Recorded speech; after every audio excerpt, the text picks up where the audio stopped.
All right, good afternoon. I'll call to order this special strategic planning special meeting of the Cotati City Council and the successor agency to the former Cotati Community Redevelopment Agency on January 21st. Before roll call, I'm going to read a letter I received at 3:15 this afternoon. Dear Cotati Mayor, Vice Mayor, City Council members, City Manager, and City Clerk, thank you for the opportunity to serve our community with you as a Cotati City Council member. I am especially proud of our work on the overlay to protect housing for Cotati seniors, Juneteenth and LGBTQ+ flag raising ceremonies, and purchasing the property off the plaza to secure affordable housing for our residents with lower incomes. Due to personal and professional reasons, please accept this letter as my formal resignation from the Cotati City Council, effective immediately. I'm so glad to have served with you and hope our paths will cross again soon. Wishing you all the best, Kathleen Rivers, PhD. So that explains why there are only 4 of us, and after that, we'll continue with a roll call. Councilmember Sparks. Here. Councilmember Harvey. Here. Vice Mayor Lemus. Mayor Ford. Here. So for the time being, the council has 4 members, and soon we will need to agendize a discussion about how to fill the remainder of that term. But that won't happen tonight. And we will also have opportunity to thank Councilmember Rivers for her service at some point soon. All right, so we're going to start with land acknowledgement and the Pledge of Allegiance.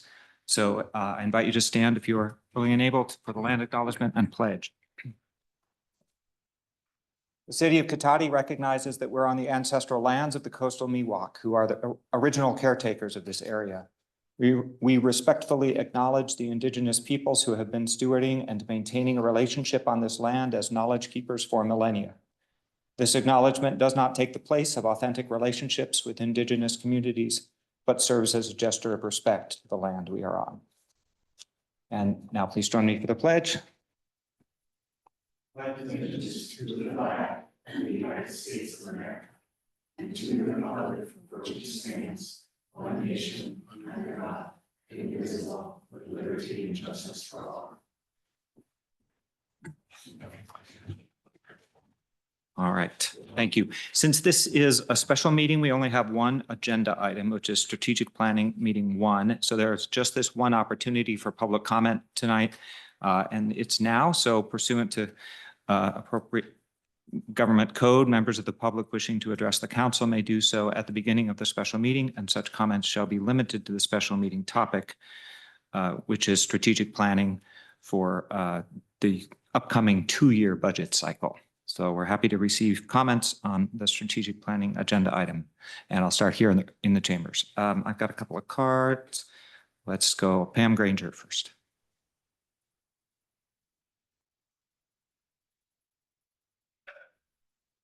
Good evening. It's nice to be back here again. It's been a number of years. I'm Pam Granger. I'm the chair of Tobacco Free Sonoma County Community Coalition. I'm coming today because I just found out Friday this was an opportunity to put something on your radar that I think is real important, and you'll have a lot of company. That would be that I'm requesting on behalf of the coalition that there be a tobacco retail license considered as a priority topic for Cotati. At this point in time, out of the 10 jurisdictions in Sonoma County, 7 have some sort of tobacco retail license. Where a license is issued, a fee is paid based on the to a merchant selling tobacco products, aka disease and death, and and that covers the cost of the program. Because smaller communities sometimes don't feel they have the staff to do enforcement. Several of them have an MOU with the County of Sonoma, and so they do the inspections and enforcement. And one of my colleagues at the county, just to let you know, why would this be important? Well, Prop 793 should have prohibited the sale of flavored tobacco products in our communities. And just last July, so a year and a half after the policy passed, of your 14 locations.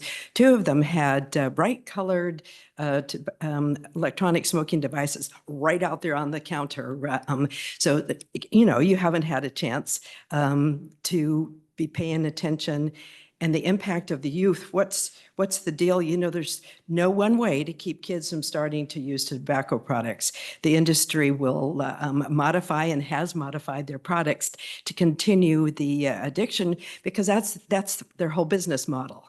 And so we're here to help. We've got not only model ordinances, but we've got ordinances that are just like, heck, I'm a grandparent of kids in Petaluma, and it's really important to me that my 13-year-old can't find friends that can just come over the hill and buy flavored tobacco products here in Cotati. So we've got the, it won't be a big burden for your staff attorney, and we can meet and have a study session and all of that. But please consider making that a priority for you this year. Thank you so much for your time. Thank you.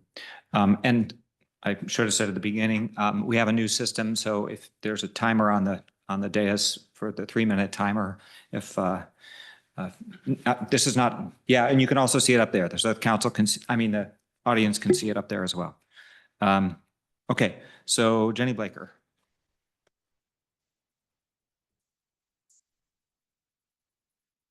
Hello and thank you. I did submit a letter, but it's basically a request, as you're considering strategic planning, to think about including a way that volunteers could work with city staff to take care of the Laguna.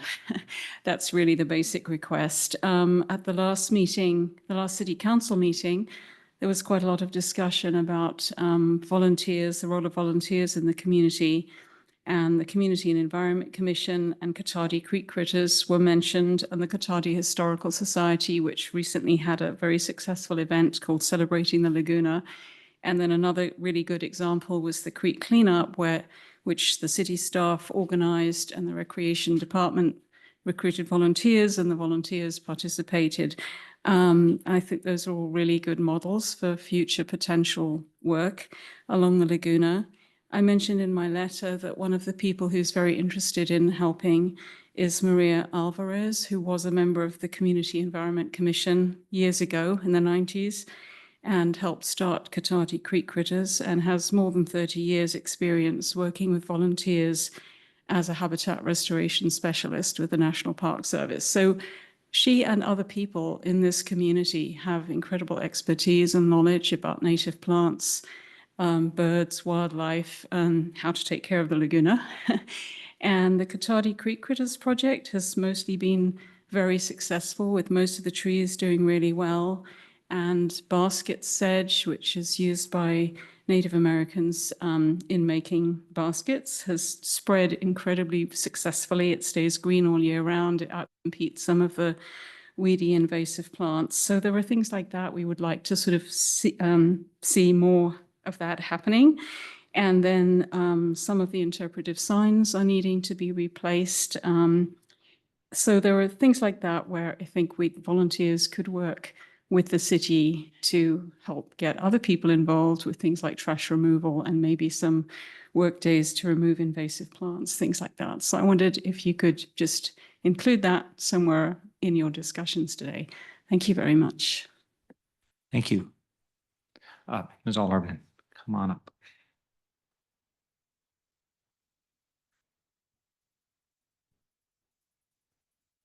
Well, you've all done it again. Try to make the strategic planning meeting secretive by not webcasting, Zooming, or broadcasting it according to the agenda on Friday like you do with every other meeting.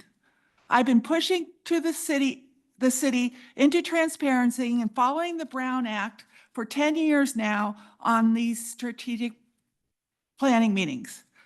First, in 2015, I insisted there be minutes taken.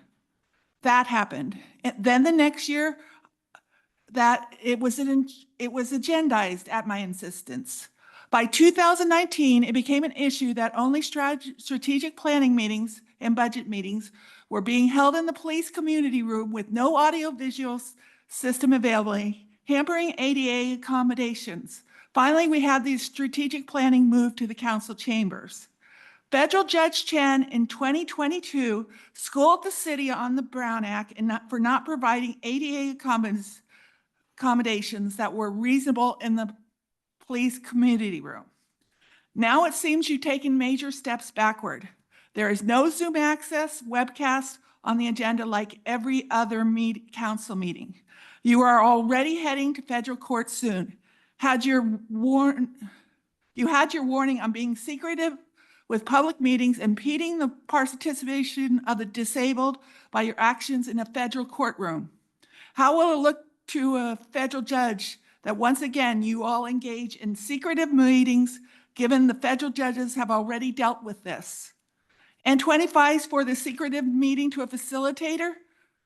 How much would $25,000 go towards serving the citizens of the city with services? I.e., how much would $25,000 go towards service for our seniors who do without any services in this city? This city belongs to the citizens of Cotati, not all of you. We should be able to participate in strategic planning, not have constant rollbacks thrown in our way just to participate, especially those of us with ADA disabilities and needs. Thank you. Thank you for your comments. Yes, come on up.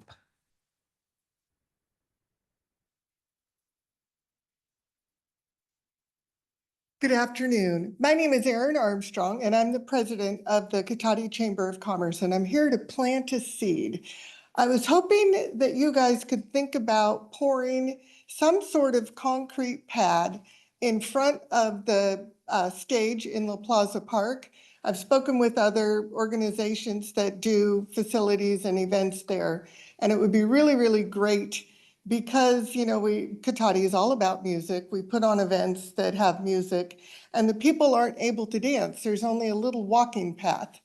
And, you know, when we've got great music there and great events there, people want to dance. So I wanted to plant that seed at this strategic meeting, if you could think about it. Unfortunately, I didn't find out about this in time to come more prepared with ideas and pictures of what we need. I have spoken with other people that are interested in the same sort of thing, and they have great ideas too. So I'm just wanting to plant the seed to see if you can put that in your budget or something.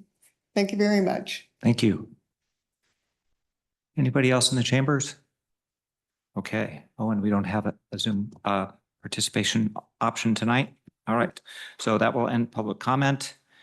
And we'll move into our regular agenda and our only agenda item tonight, strategic planning number 1. And we have a series of meetings for strategic planning and budget planning this year. And I will turn it over to City Manager Obid and our consultants to launch. Thank you, Mayor, members of the council. So good evening for the first conversation about our upcoming fiscal 25-27 budget, and welcome audience as well. Thank you guys for coming. So tonight, the plan is to discuss vision, mission, and priorities at a high level. And this will be followed by a second strategic planning meeting in February to discuss projects and programs at a more granular level, something more akin to what you're familiar with seeing in prior years. That'll be a second conversation with the benefit of the input from tonight to help develop those lists of programs and projects. So our first 2-year budget, as you all know, City Council requested a 2-step process in strategic planning to both to allow for a more deliberate conversation, a deeper conversation about some of these subjects, but also aligned with election years to allow the setting of new priorities, which is what we're doing tonight.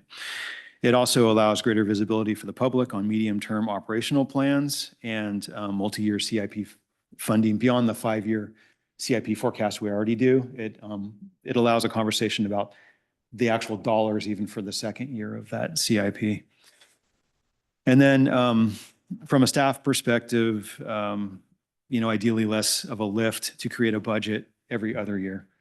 And just basically check in, at the end of that first year, readjust as we need to, and then set for the second year. So tonight, we have Al Zelinka and Michelle New here with us, and she and him are going to facilitate the process tonight. So with that, I'll hand it over to you guys. Thanks.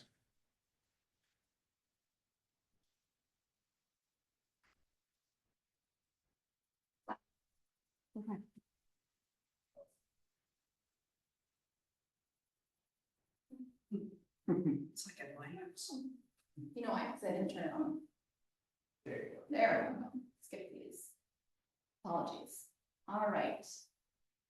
So just by way of introductions, first, before we get started, my name is Michelle New. I am with the firm Baker Tilly. I'm here with my colleague Al. I'll have him introduce himself as well. I was here 2 years ago for the team building for City Council. Hard to believe it's been 2 years, but it's lovely to be back. I have been with the firm for about 4 years, doing strictly public sector consulting. Prior to that, I was in local government with the city of Santa Maria on the Central Coast for 15 years in the city manager's office, and I love working with all of you and the rest of the agencies, primarily within California, but nationwide, doing what you all do. Public service. Al, I'll have you introduce yourself. Thanks, Michelle. Good afternoon, Mayor and members of the council, city staff. My name is Al Zelinka. I'm a colleague of Michelle's. I've served in a variety of local government capacities, community development director like NOAA, and city manager like Damien. Also been a consultant for many, many years, and one of I guess my highlights is that for a year I was a planner in residence teaching at Sonoma State, and got to come up here a lot and really just loved Roanoke Park and Cotati. And then I've also worked in Roanoke Park long ago on helping to create a more walkable community. So with that, I'll hand it back to Michelle. So I'm going to go ahead and get us started with today's objectives. As Damien mentioned, Cotati has and continues to have a really strong budget and strategic planning process. However, because of the beginning of the 2-year process, the city council staff thought that it was really prudent to come together and add this additional budgeting process and priority setting process. So helping with that transition to the 2-year budget. It's really important to ensure there's clear direction for council, for staff, to ensure that everyone is on the same page and is understanding what those priorities for the 2-year process is. So that's really our main priority and our main objective today. Also, just being here together in the group is always a strengthening of teamwork.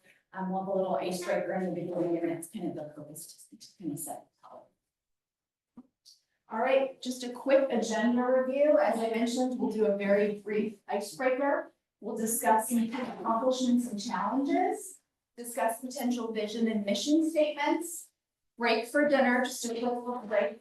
And then we'll get into the priority setting, which is going to be the bulk of the session later tonight. We'll establish priorities with a dot voting exercise, and then discuss how we can stay on track with the priorities. In order to prepare for this session, Al and I met with each of you individually, and we've taken those conversations to really help build the focus and build the agenda for today. I don't think we need these, but we'd like to have them just in case. We're all adults here. We had no issues in our session 2 years ago, but we do like to have ground rules, assume positive intent, seek consensus. Obviously with priorities, that's really important to seek consensus. Stay focused in the comments and listen with curiosity. All right.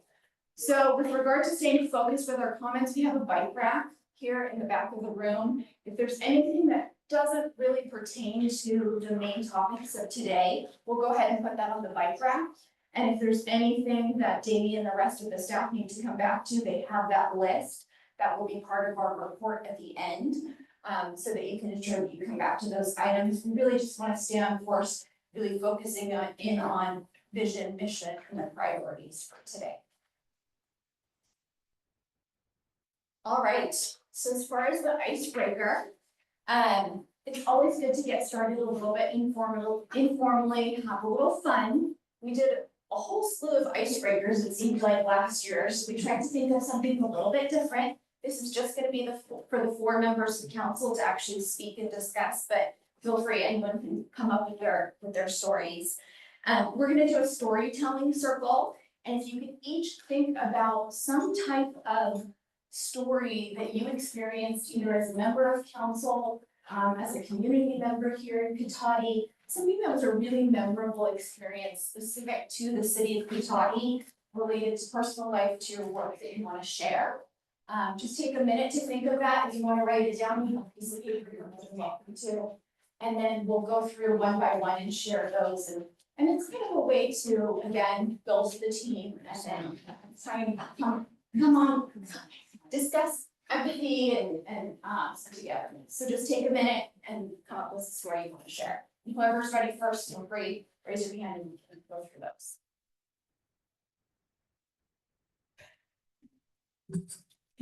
Can you give us a little more instruction? I'm kind of drawing a blank.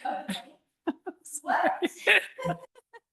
So any type of memorable experience that you've had in your time here in Cotati.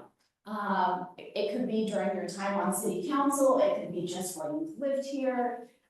Anything that you want to share with the rest of the team that might resonate with folks. It might have to do with why you're sitting here on the council, but it doesn't have to.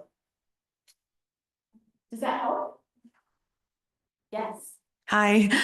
So a memory, I guess my first memory of Cotati is as a little girl.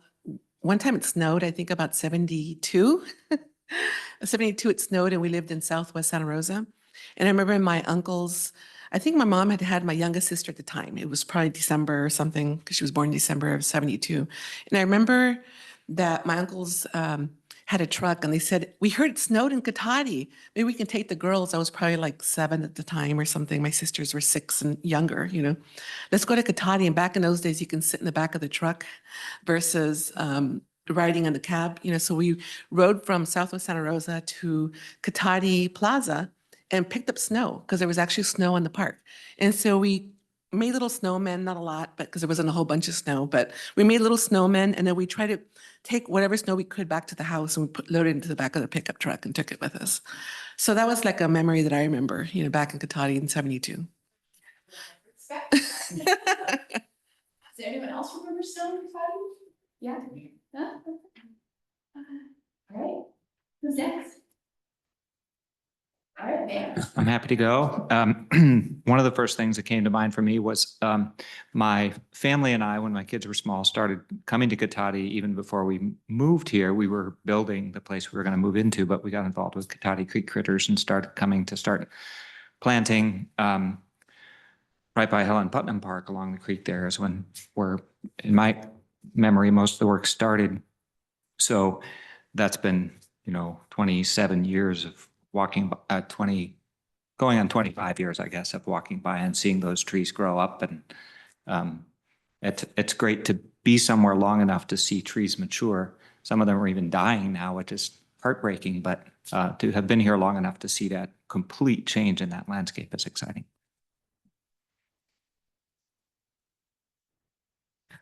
Well, I'll copy your idea of my first memory of Cotati, which was many years before I moved here. And one of my colleagues at work decided we were going to bring our volunteers to Cotati because Cafe Salsa has a 4-pound burrito. And we were all going to try to eat the 4-pound burrito.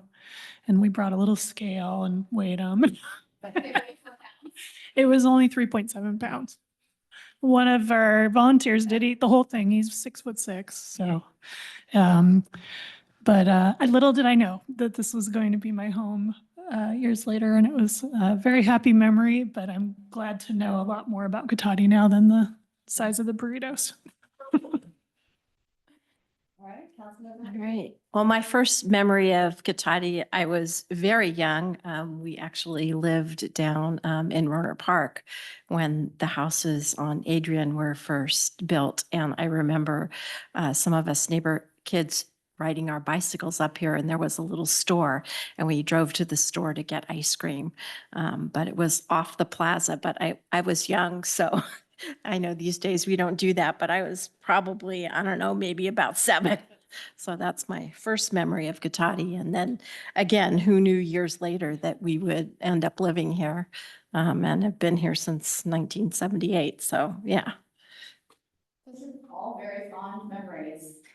Bring smiles to, I think, everyone's faces here. Those were all fun. Thank you. Thank you for going down memory lane a little bit for us. All right, so setting the context for the priority setting.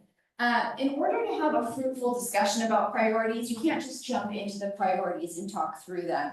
We're going to be doing that later tonight, but before we do that, we want to set the stage. We'll briefly discuss some recent accomplishments from the last year. These all stem from the conversations that we had with each of you late last year. We'll also talk about some potential challenges that the city of Cotati faces, and then we'll discuss the financial outlook and the upcoming budget process, just so that you have an understanding of the resources that are available. I know you have these conversations on a regular basis through council meetings, but a refresher on the resources that are available so you can make an informed decision on what those priorities should be. And then because the new 2-year budget process is changing a bit, transitioning to a 2-year budget process, we'll talk about what that process is going to look like as well.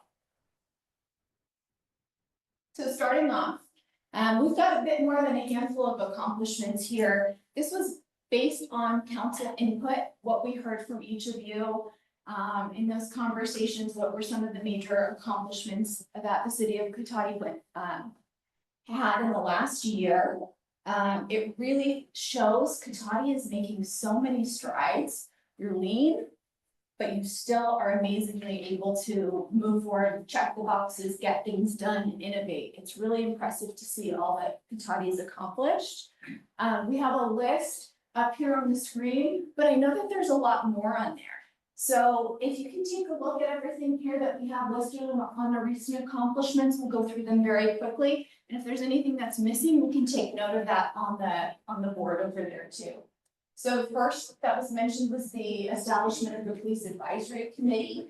We also talked about notable improvements in the Cotati parks and the infrastructure. Specifically, the PCI index was noted that has increased significantly in the last number of years. We talked about the city effectively responding to statewide changes in housing laws. And again, the lean and agile staff that has consistently been able to take on the responsibilities and their roles despite being very, very lean. The budget and the strong financial management of the city, housing development, and then the recognition and inclusion of the diverse communities. So those are a couple key accomplishments that were mentioned. Anything that's missing, anything that you want to discuss, reflect on? Yes. Oh, I want to add on there the recent agreement to work in partnership with Sonoma State University and City of Rohnert Park. I think that's really important. It's really going to leverage a lot of being able to work together and on different issues that we kind of face on a regional basis. Great. Thank you. Anything else? Anything that's missing from this list? Anything that really stands out that you want to speak to?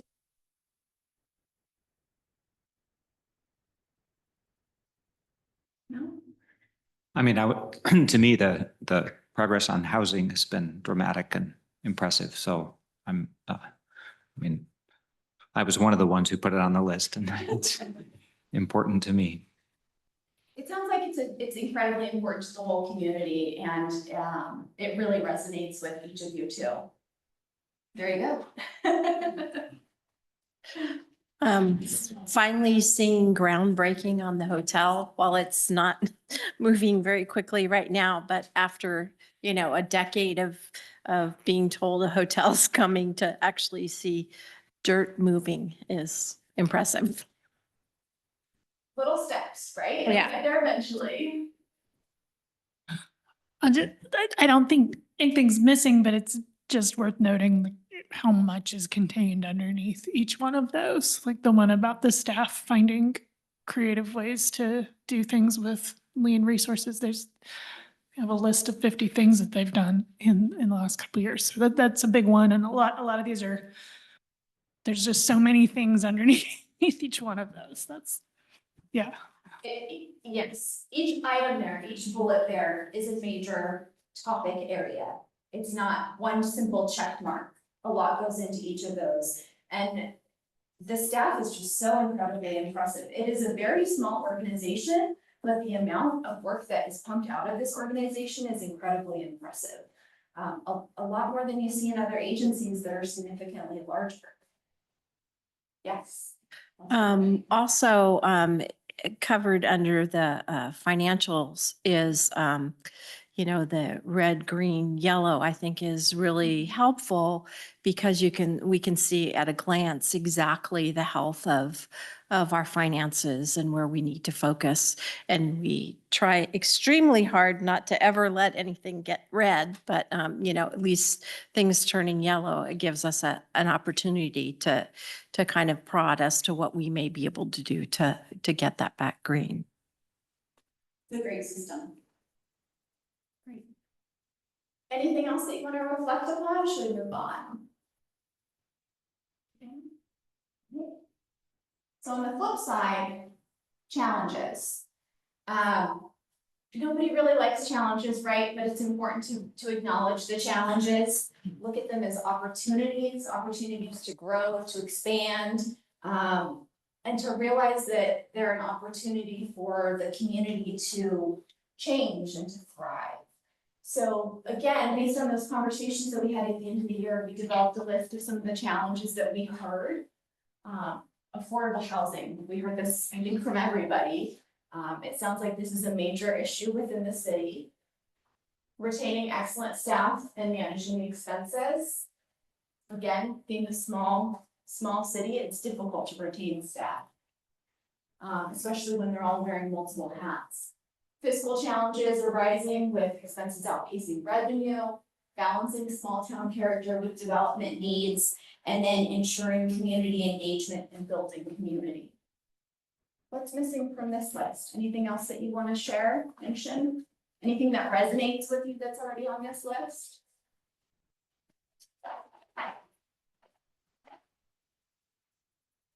Yes. Well, one thing that I guess wasn't as front of mind for me when we talked last year was the sort of it seems to me like there's a deeper angst among some communities of our residents that that I worry. So it's kind of part of the community, building community and ensuring community engagement piece, I guess, is I think there's a lot more stress among some members of our community about, you know, their ability to stay and live here and be welcome here. So I think the stakes are a little higher now than maybe they were.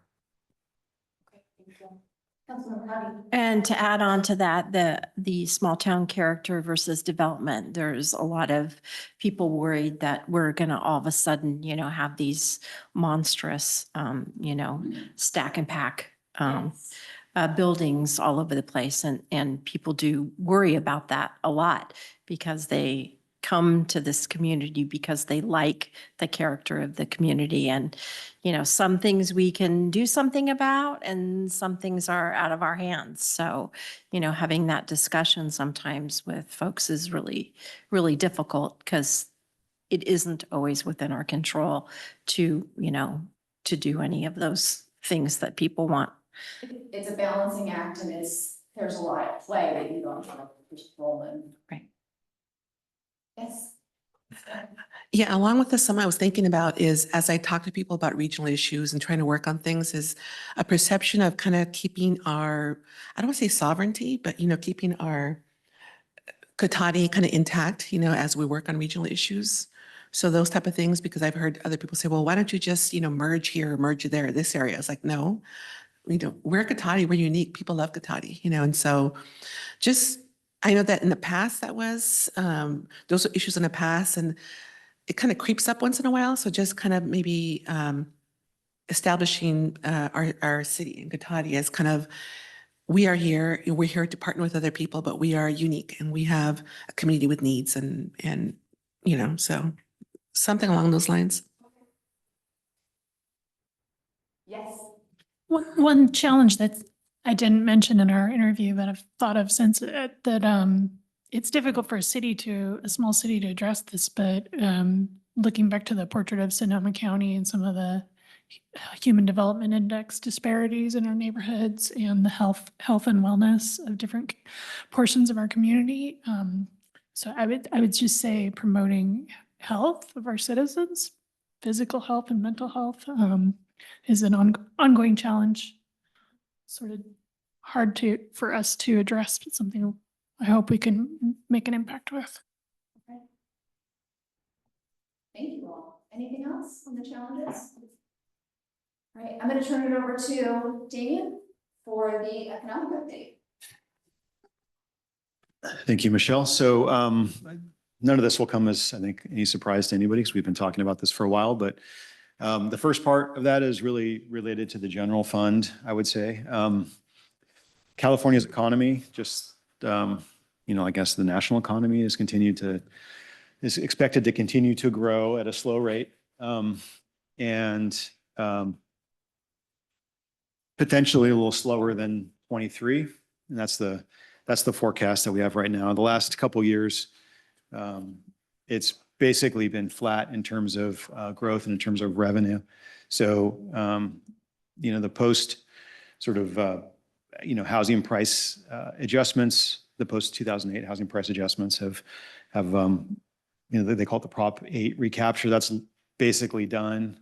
So you don't see giant changes in property tax. It's very incremental. And with sales tax, the projections are just a continuing slow increase, but it's essentially flat for all intents and purposes relative to inflation. So that's a challenge, because the general fund is how we pay for, other than water and sewer, they pay for pretty much everything else that the city does. And on the expense side of that, there's been some things that have been, and it's not exclusive to Cotati. It's kind of in a lot of ways, a lot of ways it's a regional thing, or even I would say, a national thing in some sense. So insurance costs have been going up in, double digit. I'm talking like liability, property insurance.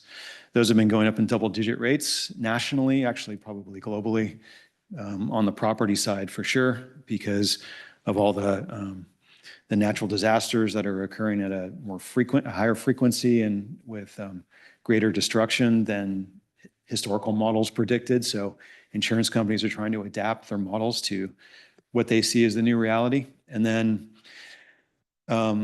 with liability insurance, that's a national thing. Juries, they tend to, for whatever reason, jury awards are bigger these days. And so that means liability insurance goes up for everybody. And we're no different, right? We're part of the same liability market that essentially everyone else in this country is in.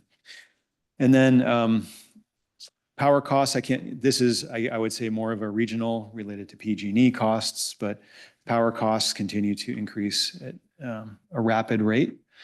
And then service costs just across the board have continued to increase. So all of these, those things that I listed have increased at a rate higher than revenue. So that's an overall fund challenge. It's sort of an in versus out basic, back in engineering, it's like a mass balance thing, basically. If you have, less going in than going out, then your sort of reserve shrinks and your ability to do things over time shrinks. And so that's just a continuing thing that we have to keep a close eye on as we move forward. So shifting gears to the water and sewer funds and the water funds, our revenues are meeting our operational expenditures, but we're still, with the cost of power, with the cost of wholesale water, we're trying to build our fund so that we're able to meet our future capital needs. So that's where the water fund is right now. And then the sewer fund, as part of our multi-year rate study, we've been trying to get it back on a positive trajectory. So we've been using a little bit of fund balance every year, but that's, again, a continuing challenge. almost all of our expense in that fund is treatment costs.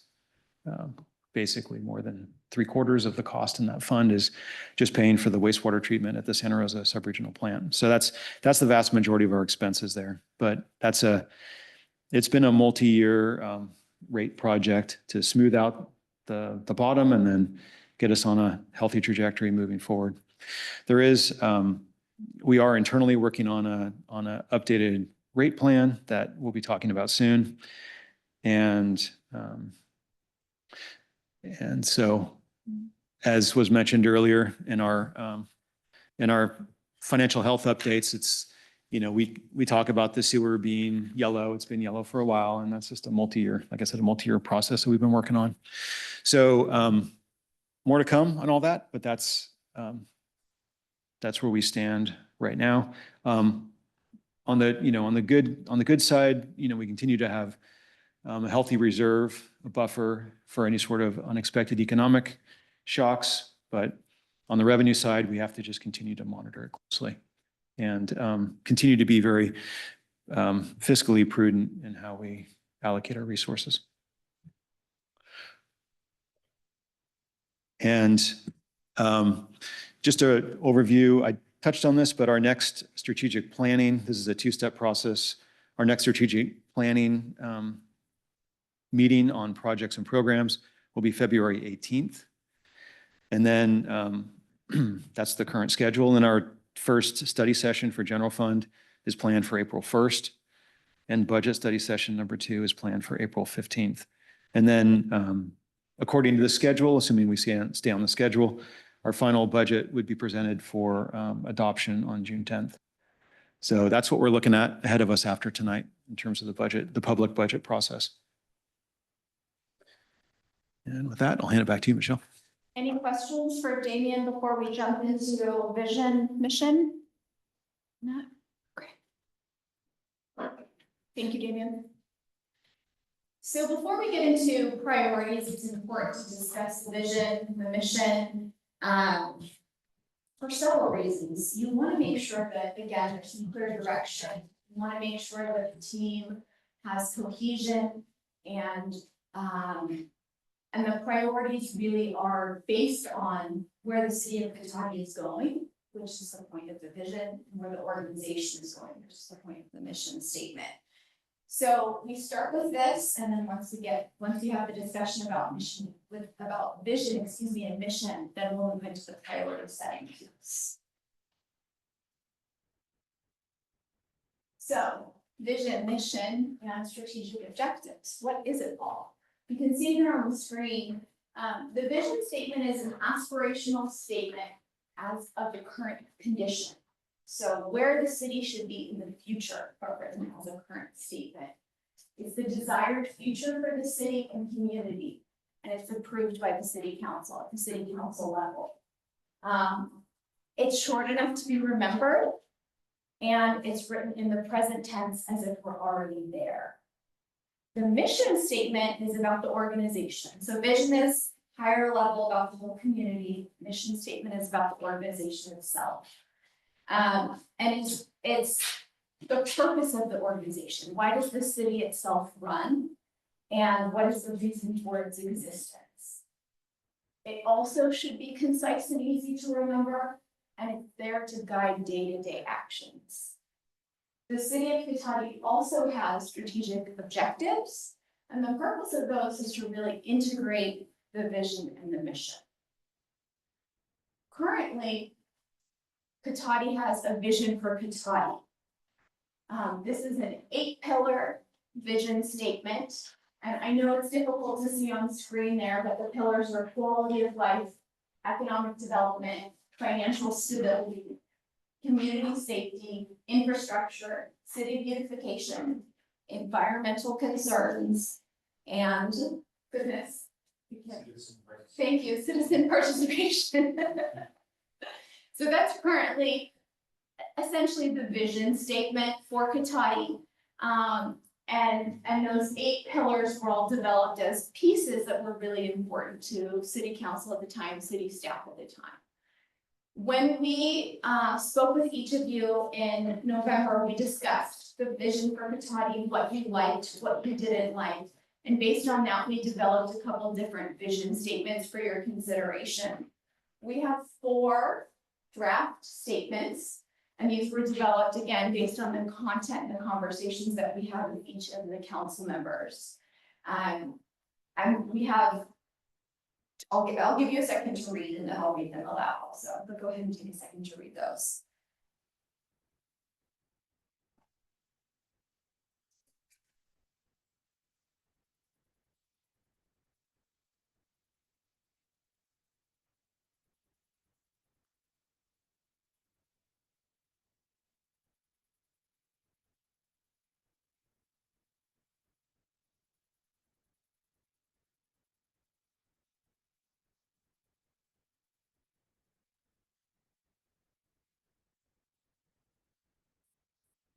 So the first is maintaining small town charm while fostering modern growth and innovation.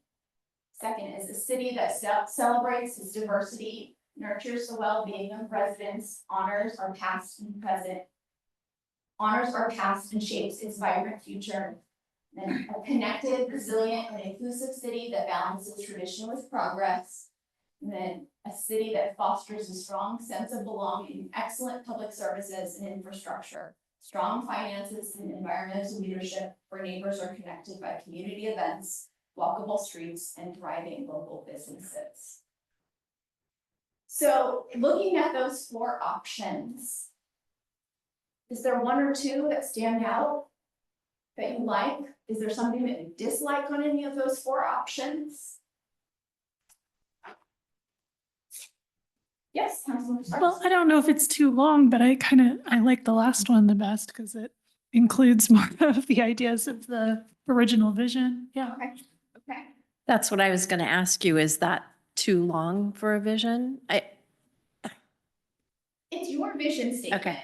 It's not my vision statement. Okay. It's lengthier than you would typically like to see, but it does, that's why it's there. It incorporates a lot of those factors that you all liked and you mentioned. And it's definitely shorter than your current. It is shorter than your current one. Yeah, you said short enough to remember, so I was going to see if Damien has the old one memorized.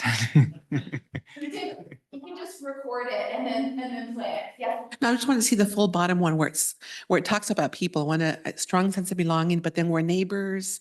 I'm trying to see that part, but Where neighbors I have to stop connected talking. by Oh. community events, walkable streets, and thriving local businesses.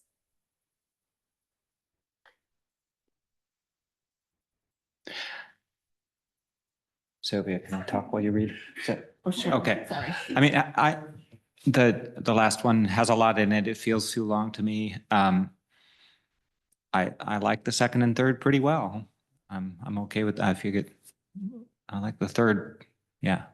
I like the shapes its vibrant future phrase better than the progress in the third one, but I kind of like a blend of 2 and 3 myself. If we're aiming for a short, nice pithy one. Yeah, I kind of like, sorry, go ahead. I kind of like the third one too, but I like honoring our past in the second one. So, I was trying to see a way of kind of adding that into it or something. Is there anything that anyone likes about the first one? Well, I think the problem is that it incorporates a lot of the stuff from the fourth one, but it doesn't give you, it leaves to your mind what charm means, what modern growth means, and what innovation means. Okay. So it doesn't really spell it out. And I feel like the first one doesn't really recognize people in a way. Okay, Mhm. okay. So the second one, you like honors our past, you like shapes its vibrant future. The third, Mayor, I know you mentioned that one. What is it about that one that you really like? I like the connected, resilient, and inclusive city phrasing better than city that celebrates diversity and nurtures.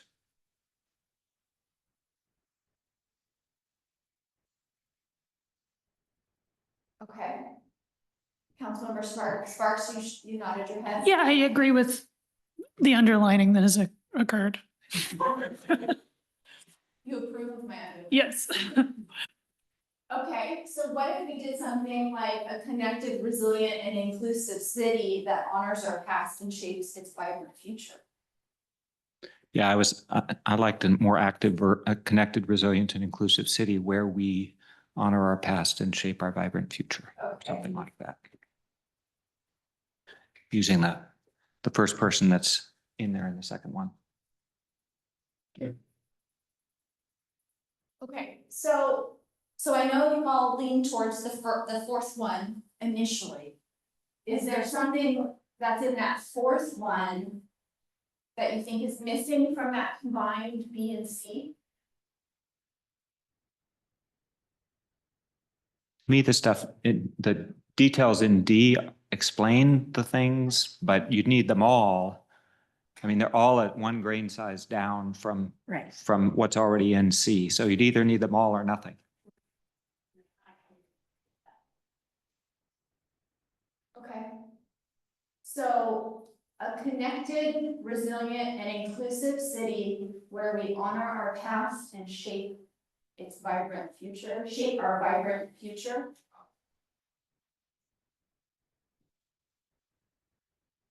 Is Councilmember Harvey? You can. Yeah. Yeah. I think, yeah, that businesses and the environment and everything else kind of insinuated because it's all part of what a strong city is. You have to be resilient in order to achieve all of those things. Otherwise, you're not really resilient. Okay. So are we comfortable with that? That was easy. All right. How do you feel about the length of, is that in your range of? I gave that an A. Okay. Well, there we go. A plus. Okay, I'm gonna write it down on the Okay. bottom of here so that we can Yeah. make sure that we're all clear. And will we have a chance for the public to weigh in on this before adopting it at a future meeting or something like that?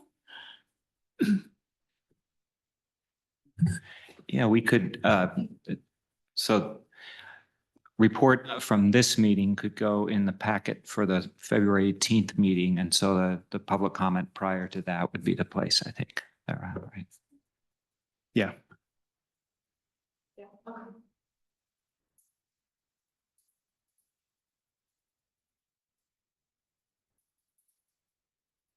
It's always nerve-wracking writing in front of a bunch of people, so I apologize if it's slow.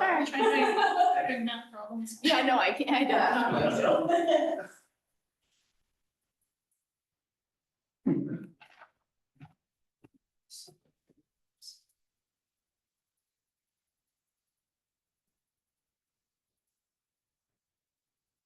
I'm gonna read it one more time to make sure that we're all on the same page.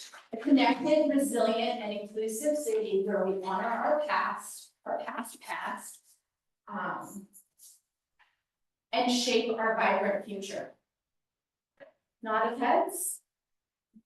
Any tweaks, adjustments? What would y'all think about having the word together at the very end? Shape our vibrant future together. Yeah. This just seems nicer. Okay, round it all down. Okay. Anybody else have another word you want to add? Just gonna keep adding them until you get to a C, because it's too long. A connected, resilient, and inclusive city where we honor our past and shape our vibrant future together. All right, great, thank you. That was excellent. All right, going into the mission statement. So at an executive team meeting, Damien and the team developed two versions of a draft mission statement as to what they see as the purpose of the organization. So we have two options here to enable a thriving and sustainable city for current and future residents, businesses, and visitors. Or to enable a thriving and sustainable city for all.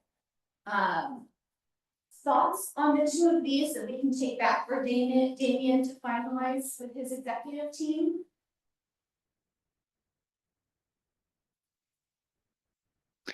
My first thought is, so I've been through this with lots of organizations, and I always struggle to understand the difference between these two things, the vision and the mission. And this is just sounding a lot like to do what we said in the vision. You know, we could just say, the mission of the city is to do that.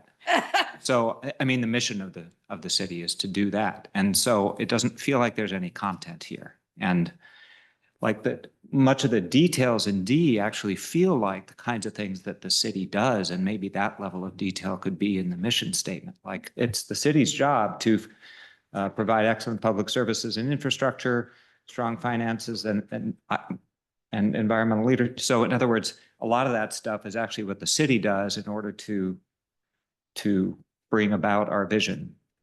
But I don't know if that's, you know, if a somewhat longer mission statement is in the offing, or if we want one that's even shorter than our vision, or like these.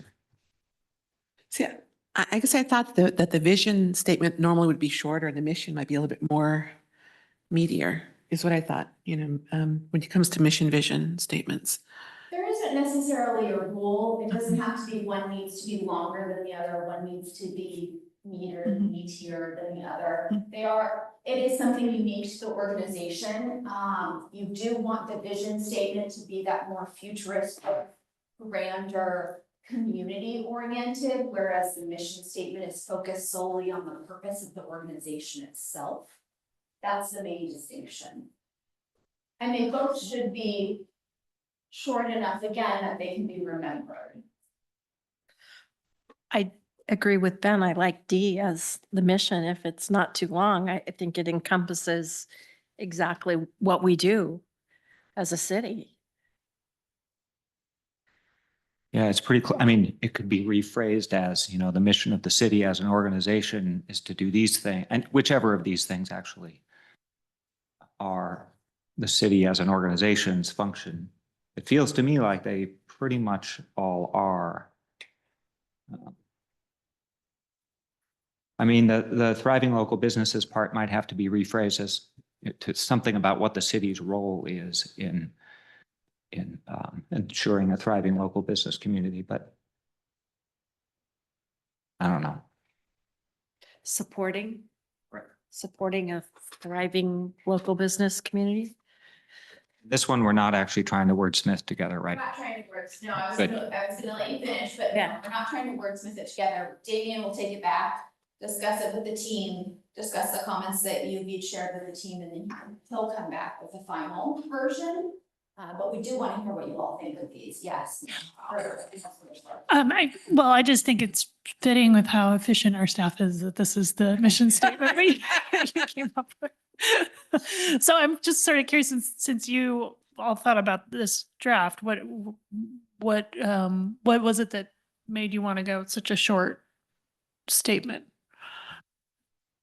Well, us, you know, as far as a mission goes, you have a good mission when you can like tap anyone on the shoulder randomly and say, hey, what's the city's mission? And they can just tell you what it is, and not like, oh, I got to look at the budget document and go like try to find that thing. Because ideally it's something that people will, even if they don't know it exactly word for word, they basically know what it is, so that when they're doing their job day to day, they kind of know sort of what the big picture, you know, It can help drive direction. day to day. Yeah. Yeah. So it's like especially if you're like, you know, if you're interacting with people, you're providing customer service, you know, what's the expectation of this organization, and how should you be interacting with people? How should you be supporting people? And certainly, you know, so I guess, you know, I think at the staff level, we were looking at it as almost like a more operational kind of statement than a aspirational, like the vision. Yeah. So if you only had the choice of these two, can you just provide your feedback on those two, if there was one that you prefer over the other? And again, thinking about operations, operationalizing this as opposed to something that's really visionary. Well, I feel like the second one, because in addition to that, we have other stakeholders, if you will. And we've only listed, you know, kind of a few in the first one.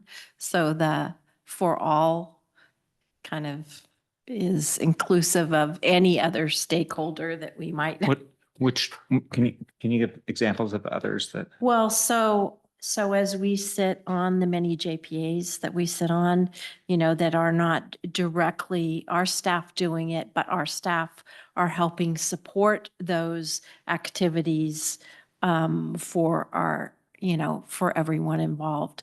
So we need to make sure that those are also thriving and sustainable, because we can't necessarily do everything ourselves.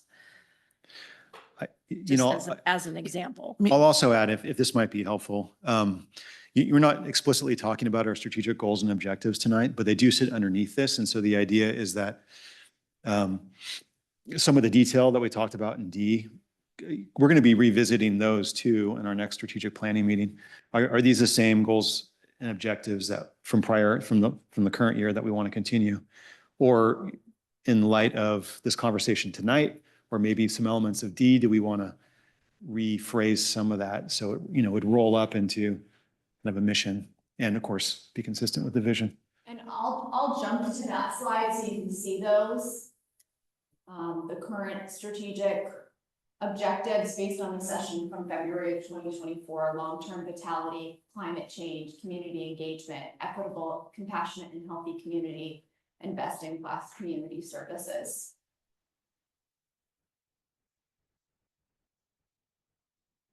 Does anyone else have anything that they would like to share regarding these potential mission statements? Yeah, I think that the second one, for all, might be more inclusive maybe than the first one. Because organizations, students, I mean, there's a whole variety that may be not included in that. I wouldn't want to limit it to residents, businesses, and visitors. That's my thought, I guess, on it. Mm-hmm. Was more encompassing. You don't have to worry about adjusting it either. It just continues to be. Or leaving someone out. Yes. No Sparks, you need to Maybe this is too much wordsmithing, but I kind of like to support and enable a thriving and sustainable city for all. Something about just enabling seems a little bit feels a little clinical to me. I'm not sure why. So maybe to support and enable a thriving. I don't know how you all feel about that.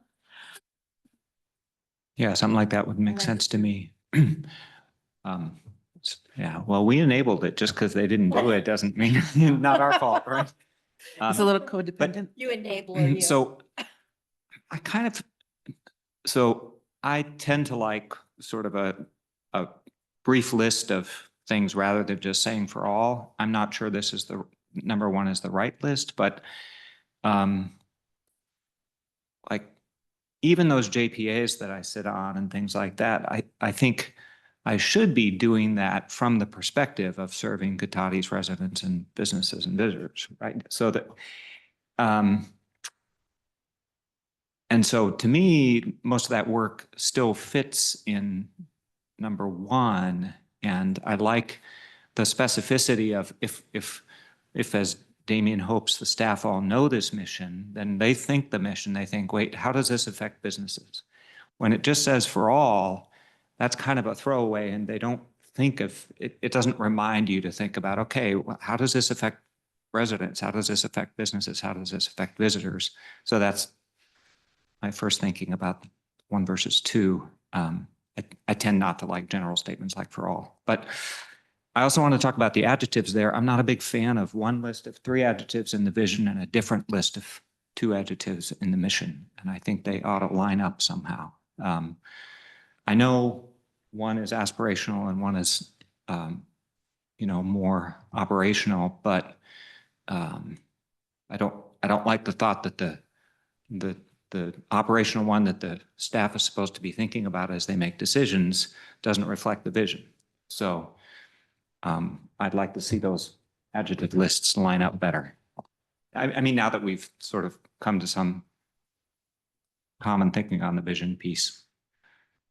So we'll take this back. Damian and his team will discuss and come back with a proposed mission statement for the city. Damian, anything that you want to say before we move on? No, I think it's a good discussion. I appreciate the feedback. Thank you all. All right, so as we mentioned, this next slide is the strategic objectives. These were discussed last year as part of the budget process. These are the goals and objectives that were used to focus departmental goals and projects. We're not adjusting these tonight. That's going to be part of the continuing budget process. But because the vision, mission, and these goals and objectives are all under the same umbrella, we wanted to share these again with you. There's one mention about this. I don't believe this is the wording in the city council goals and objectives that we approved last year. This is a page out of the budget, I believe, that was a modified version of what we approved last year. And so I'd like to see what we actually approved when we talk about them next time. Okay. All right, anything else on this one? Okay. We are a bit ahead of schedule. You all are efficient, just like the city of Cotati staff. So we were supposed to have a dinner break, but we're just not going to eat dinner. We're going to start in the priority sessions, and then once dinner's ready, we'll go ahead and take a break. Does that work? Okay. I'm turning it over to Al. Thank you all. All right. We are gonna just start at the very beginning of the priority session, as Michelle said. And I do want to say, just generally speaking, I am incredibly impressed with the city of Cotati. I mean, the amount that this team and yourselves accomplish is pretty impressive. And I was talking with, it's Craig, right? That's talking with Craig right before. Like, just the condition of your streets alone is to be commended. When most cities across California are really struggling with keeping their streets in good repair. And so, but just keep up the good work. And it's really, really impressive. So as you know, cities are just kind of going from big picture down. Cities are generally municipal corporations.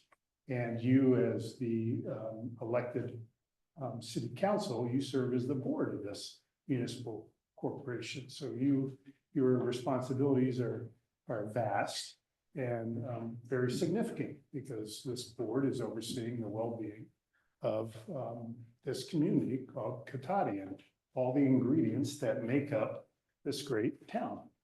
And so you set policies, you know, you have fiduciary responsibilities, you represent the city of JPAs and in all matters.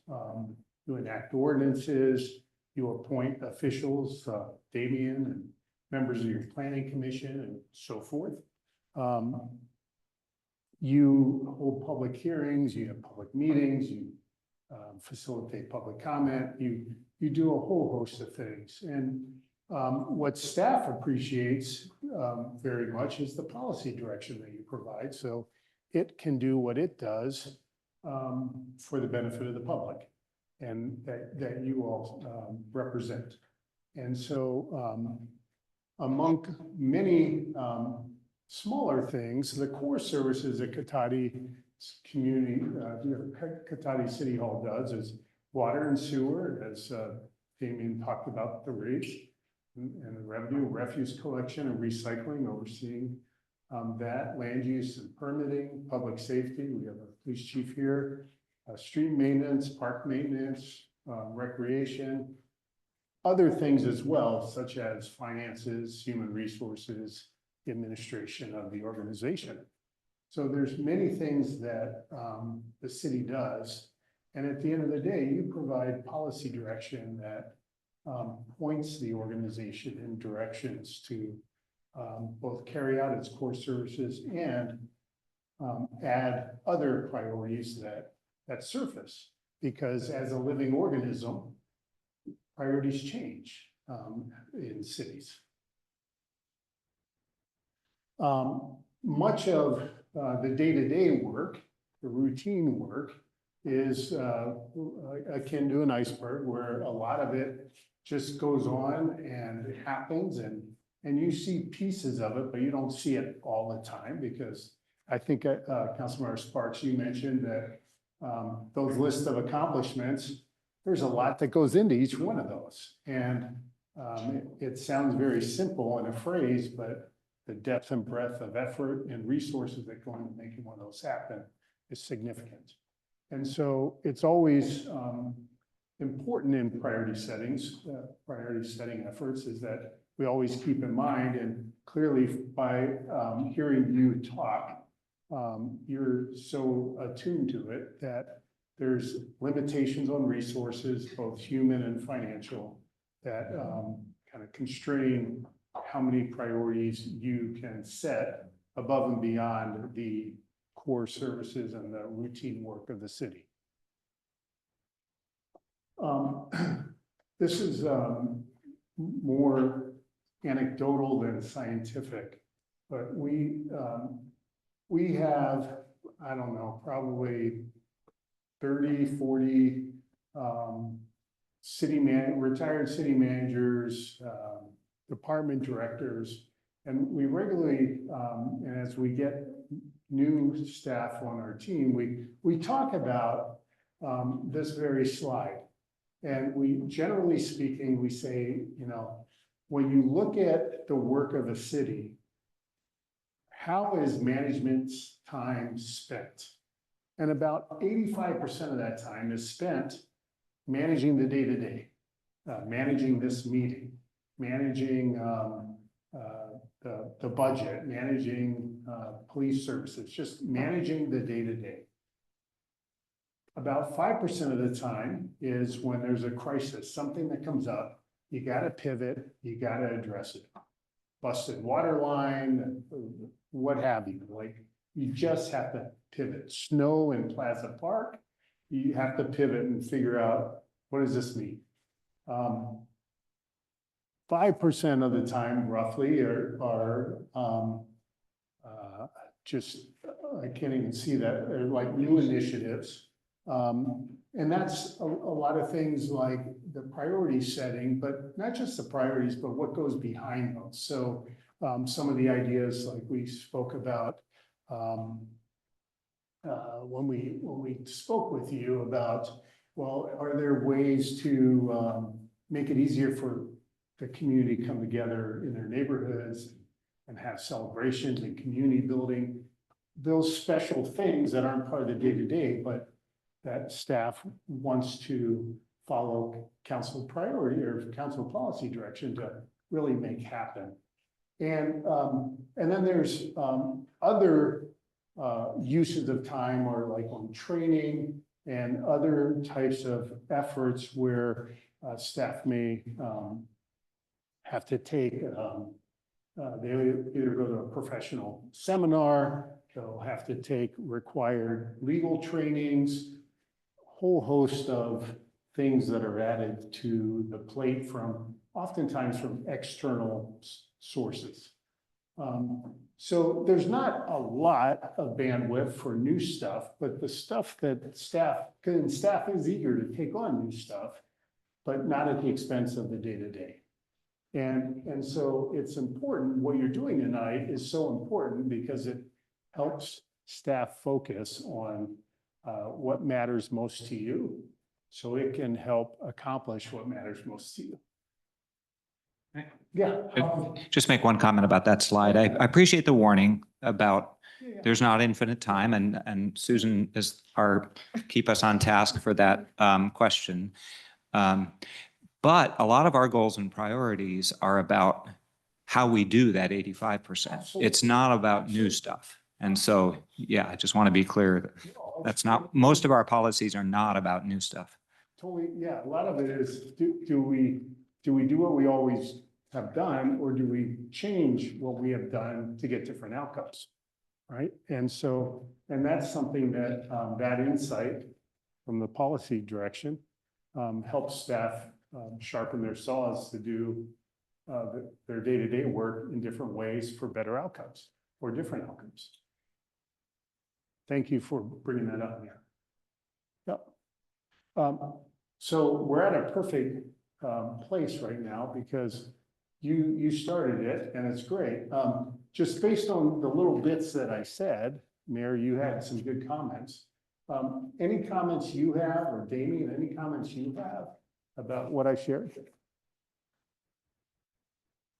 Just the day-to-day versus. It's always a balancing act and you never know what you're going to get. You know, as you pointed out, you know, situations come up and it's sort of like, you know, how many balls can you have up in the air and what can give to do something else? So that's, you know, ever changing and every day's a new day. Well, I'm sort of curious to hear from our staff, like, do you think that that 85,555 is accurate in your work here? Or how would you, it feels like more than 5% on unexpected challenges in the last few years, but I'm curious how, yeah. Well, I'll just speak from my perspective, I guess. Certainly most of what, you know, myself and, you know, the executive team that I see do here is a lot of day-to-day stuff. It is for sure trying to implement policy direction within the day-to-day. So it's kind of embedded in that. I don't know what the percentage is, but it's a vast majority of our week is kind of keeping the lights on, so to speak, you know, doing the day-to-day stuff that has to get done. And I think, you know, I mean, my perspective is that we do, especially as we refined it in more recent years, I think our strategic planning in terms of projects and programs is very good, you know, and I think it accounts at least in a rough way for the amount of time that we have to manage that. I think if there's a challenge, the challenge is primarily around the things that come up throughout the year. And then how do you balance that against all the other stuff that you already said that you wanted to do? And so, I think that's just an ongoing conversation, working through how to better do that so that, you know, when new things come up throughout the year, because it's an agendized item, you know, for future agenda items. And so some things come up that are small, some things that come up that are, you know, potentially more time consuming, and trying to perfect that balance. And, I think that's what I see as sort of if anything, that could use some work maybe in that area, you know, trying to work on how we balance new things that inevitably come up. I mean, you can do all the planning you want, but there's inevitably something that's going to come in sideways halfway through the year that nobody anticipated. And so that new reality is in front of you and you have to deal with it. So how do you adjust your other things that you're doing? And just being cognizant of that and maybe trying to do that's me too, trying to do a better job of balancing that, you know. So if you have this new priority, where does this fit? And a recognition to, you know, among the council that something's probably going to get delayed or maybe bumped off that year's list. But if it's a big enough new thing that comes in, and there always seems to be one or two throughout the year that are like that. So, I guess just in summary, you know, I think we do a pretty good job utilizing that, whatever that percent wedge is of new program time. I think we do a pretty good job in strategic planning, but we certainly can always improve on, you know, how we manage the stuff that inevitably comes up throughout the year, from my perspective. Do any of the rest of you want to respond to Laura's question?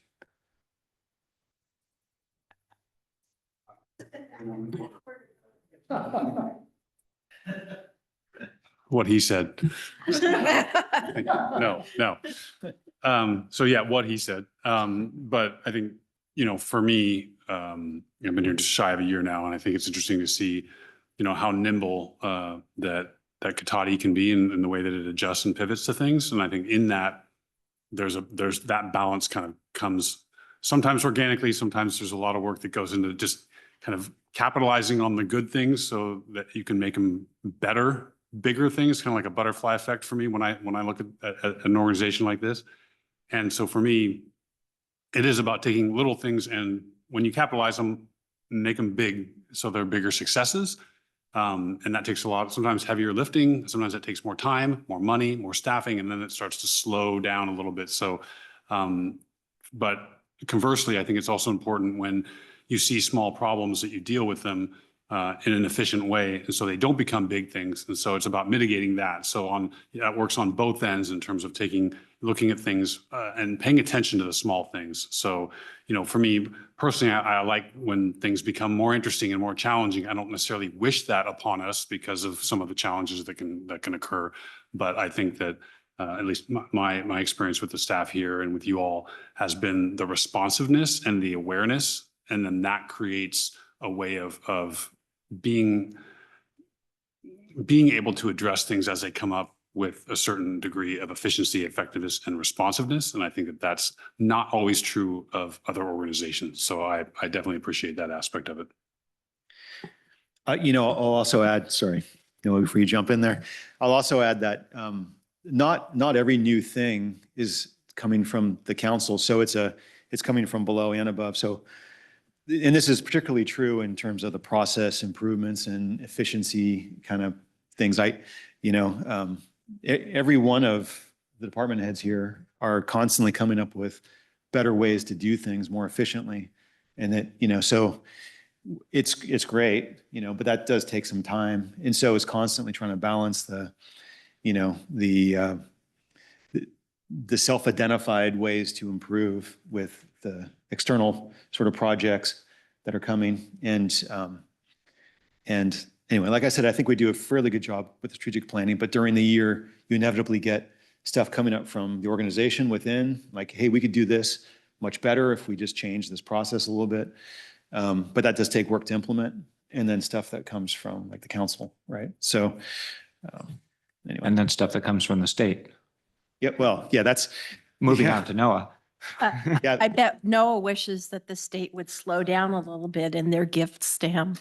Well, the state risks, basically, pushing out all of our spare time. I mean, they're constantly piling stuff on us that makes it harder and harder to get local initiatives done because the state's just crowding out a lot of that time, especially in some areas like housing. Yeah, I would just add, I do appreciate the question because I think, having worked in a larger organization and then in two smaller jurisdictions, I think that ratio is slightly different working in a pretty small city, really small city. I do, as the manager here, I think I spend a larger percentage of my time, definitely than 5%, actually on individual tasks and projects. With our staff, I have a counter day assigned to do customer service, just like every one of the other planners has, just because we're open 4 days a week and we have 4 planning staff, right? So that's part of the deal. And I try to manage that way as well. I prioritize being willing to do anything that I ask the staff to do. And I think that's part of the example I try to set for them. Also allowing them to pick and choose what their assignments are and then picking up kind of what's left. So that way it keeps them interested in the things that they're focused on. And then also I have a little something I can leverage if I have to ask them something that I know they don't want to do, which sometimes happens. But so I think in small organizations, you're a little bit more, on the ground. But that's one of the things I really like about working in small cities. I get to keep a very strong understanding of what's going on at all levels of my department. And so then when I hear direction from council or things that council is wanting us to prioritize, I feel like it gives me a good approach with the staff on how to try to do that. And then also to communicate to the other department heads, when we meet and weekly, kind of what's going on. And it allows me to have a pretty good understanding of the organization, our strengths, our weaknesses, and then when we get assignments, how to try to best prioritize those and get it done. As everybody's talked about, we're efficient and we do get a lot of work done. And I appreciate the council kind of allowing us to sometimes, you know, combine efforts or juggle priorities a little bit for the bigger picture or long run success. Because I think we do that pretty well, but some of that's because you guys allow us to, and I do appreciate that. Now I'm on the spot. I think I appreciate wearing multiple hats. I like being able to jump from finance to budget to utility billing to construction management and seeing what's going on for our expenditures there. And my staff might not like it too much sometimes because I'm also the one that's helping teach them. So as much as I'm going and getting training, even if it's just having a meeting with Craig or Noah about what's going on around us in the community that I should be planning for in our budget, that for me, that kind of feels like a training as well. But I'm also training our staff on how, you know, from little things to engaging with our, you know, this morning it was a question about, you know, one of our customers has done everything they think they can do about a water leak. How do I help them? What's the next step after we've done all these different things with them? And I'm like, okay, well, this would be your next step on, you know, we'll help them maybe find someone online that's a leak detector, and if maybe they'll be able to help them and we can work them with the leak credit. So there's just being able to be there and support them and what they need. Just like Damien and you are here to support our needs so that we can continue to help our staff. So I think it's a fairly good representation. I always feel like there's more fires that happen because they are a fire and they are just something you have to deal with right then. Especially when we're helping with IT things and things that are going to hinder someone else's productivity. But that's just my perspective because they happened and I needed to deal with them. But I don't think it's that far off. I agree with Noah. Like we all work on all different facets. If there's somebody who's confused in the hallway, not sure where they need to go, all of us, you know, step in and help direct them to what we can do to help them, not just point them in that direction, but maybe even offer some advice on their way. And so getting to those priorities, it can be a struggle. It is something we want to do, and I wish we could just get them done. And it's great hearing the priorities from you, but I love talking to my staff every year and go like, hey, I'm getting our stuff ready to take to council for strategic planning. What do you see that we're missing? What are you hearing from our customers that we need to bring to the table and offer as a solution for the future?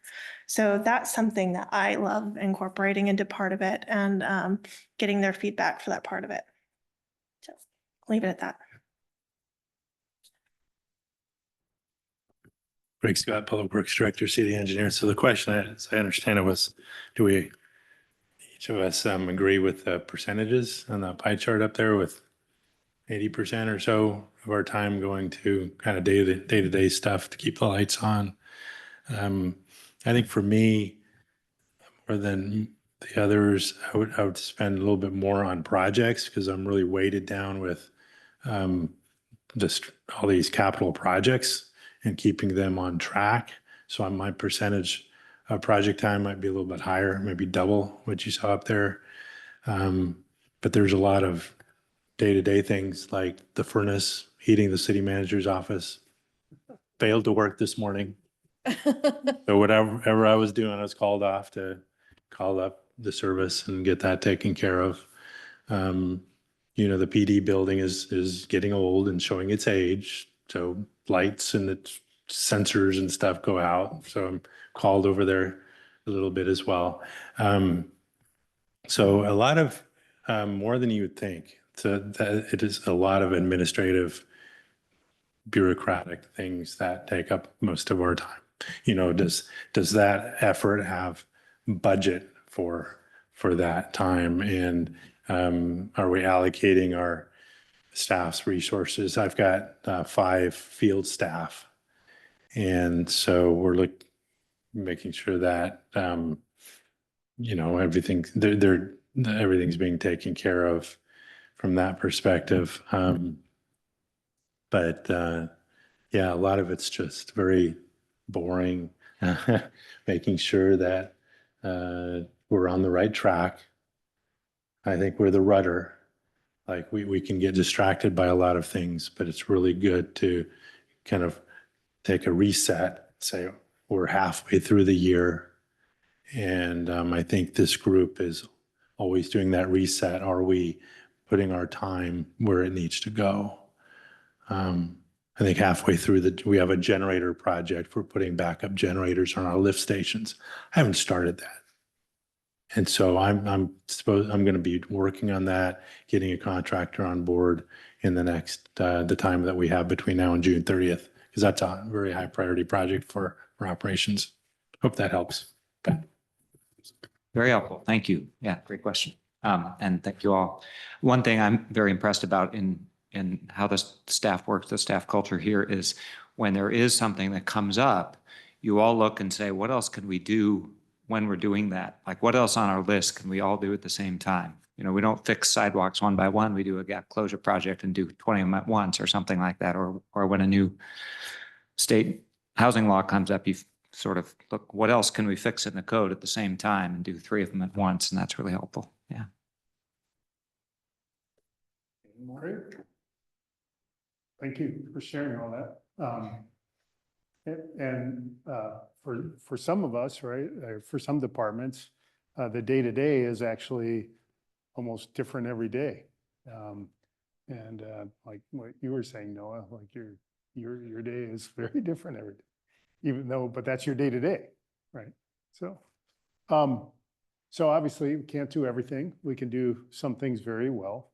And what is so appreciative about this council is, and the staff, is you clearly have a lot of mutual respect for one another, and you communicate well with one another, and that's not always the case.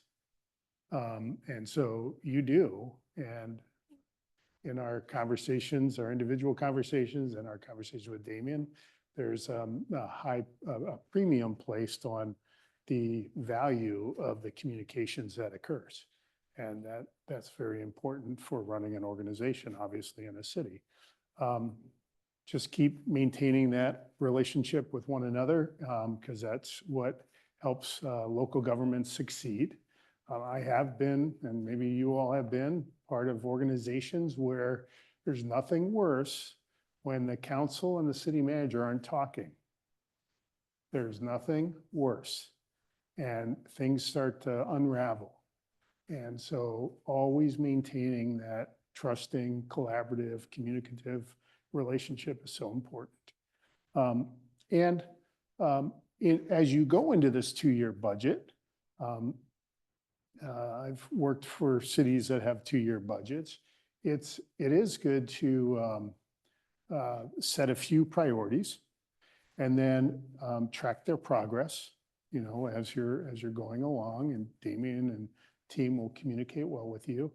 And there will be check-in points along that 2-year budget that you can always see where you're at with the priorities and see what capacity there may be to add, or in some cases, reduce in priority, something that started out as a higher priority. So key thing is just keep communicating. And I know Damien and the team will do that, and you will do that with them.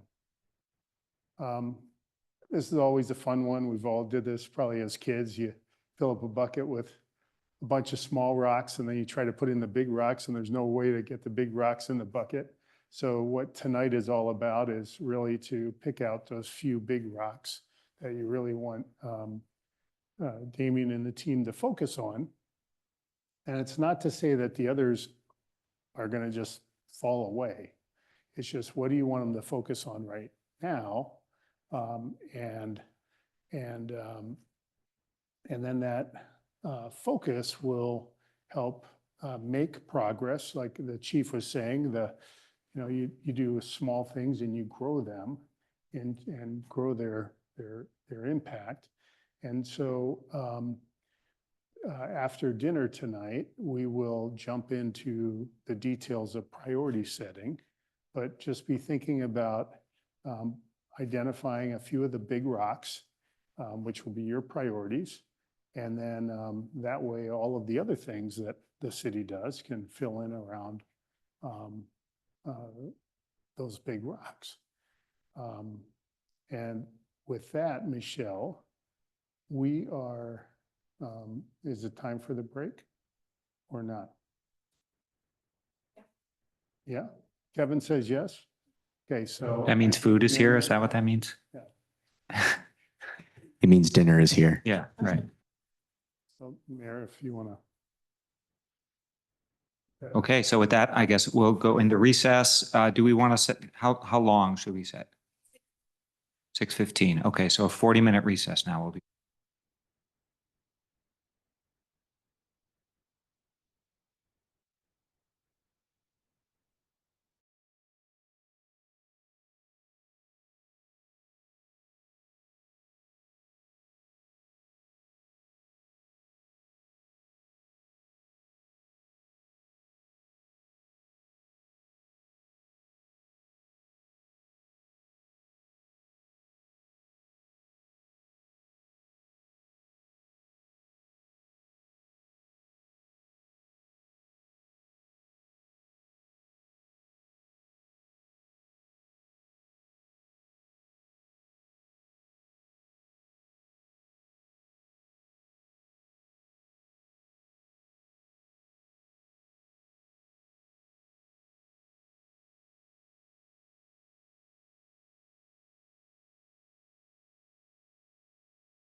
priorities.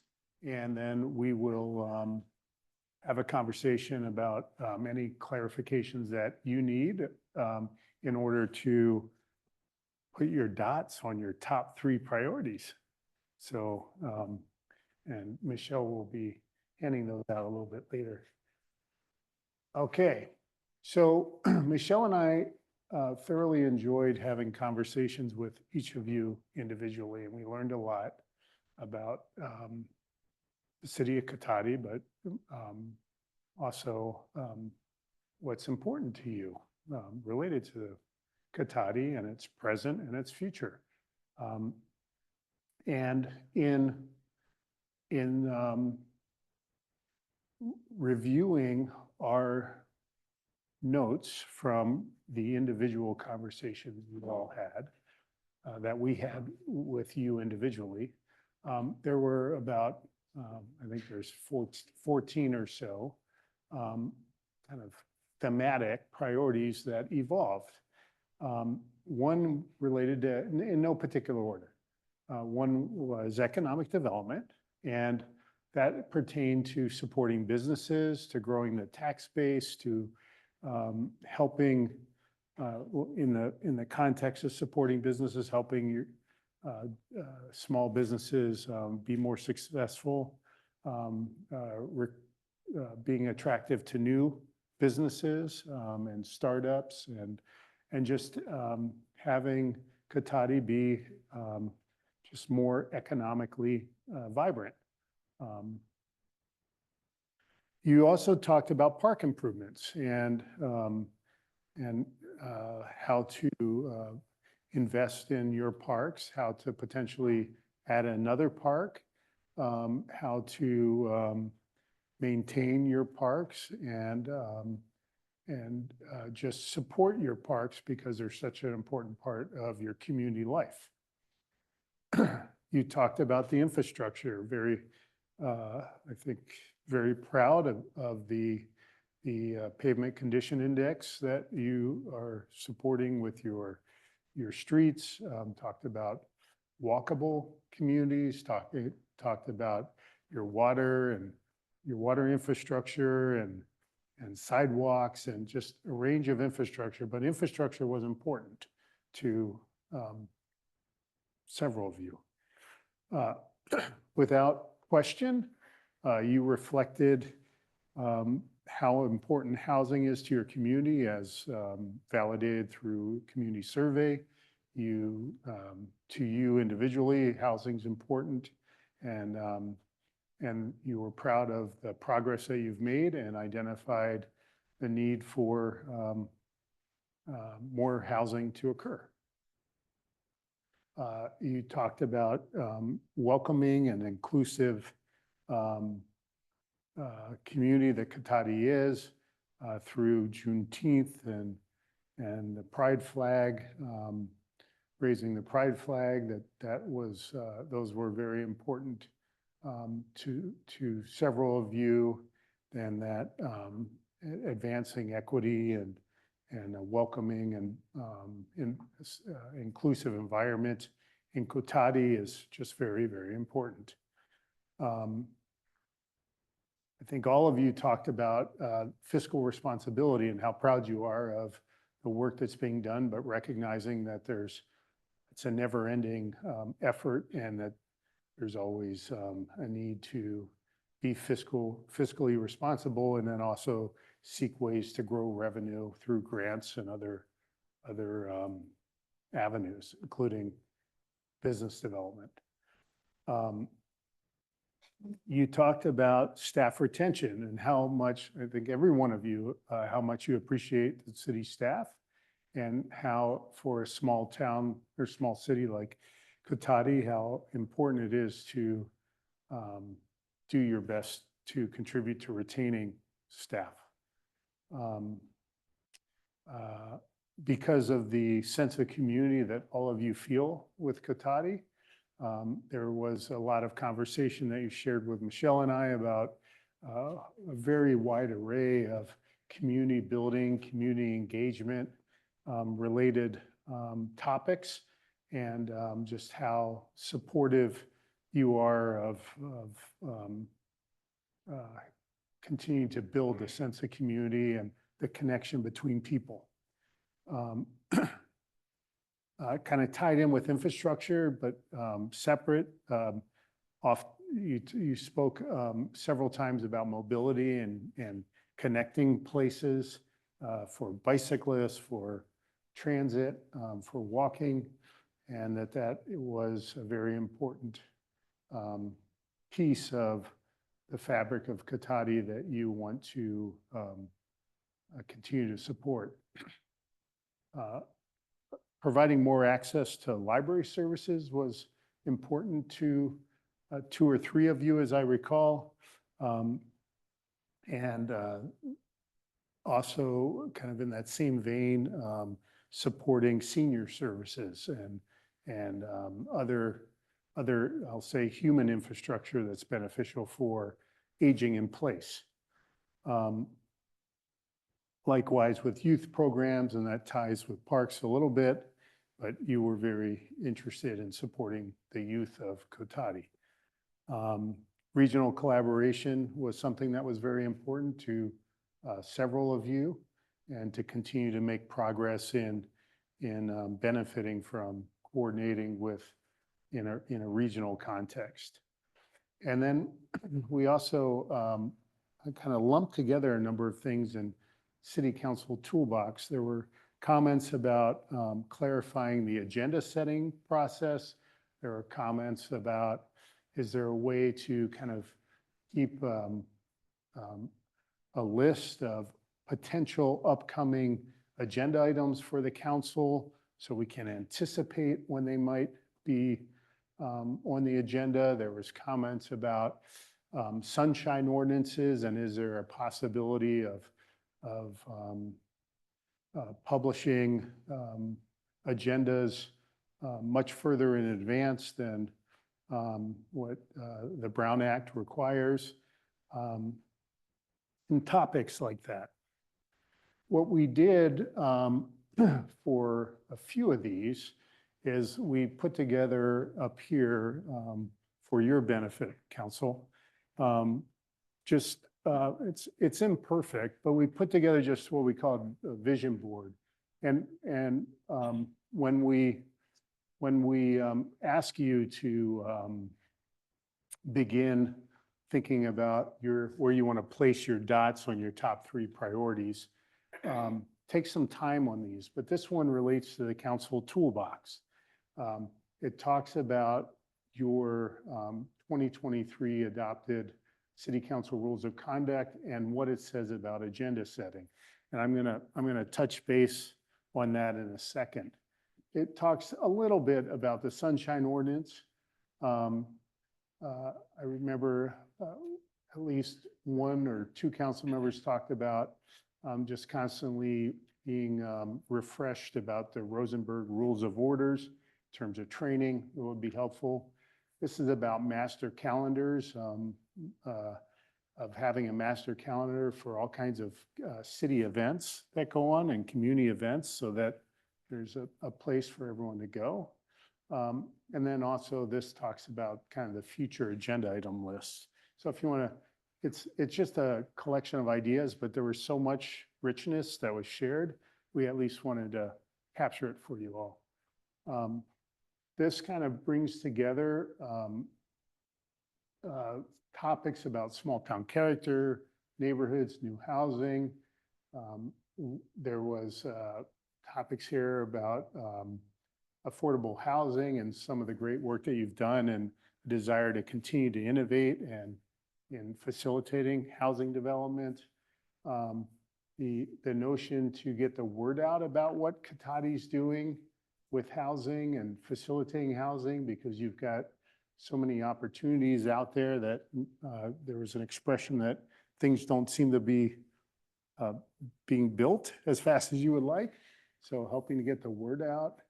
The small town character, about what are those pieces of your fabric of your community that help support the sense of small town.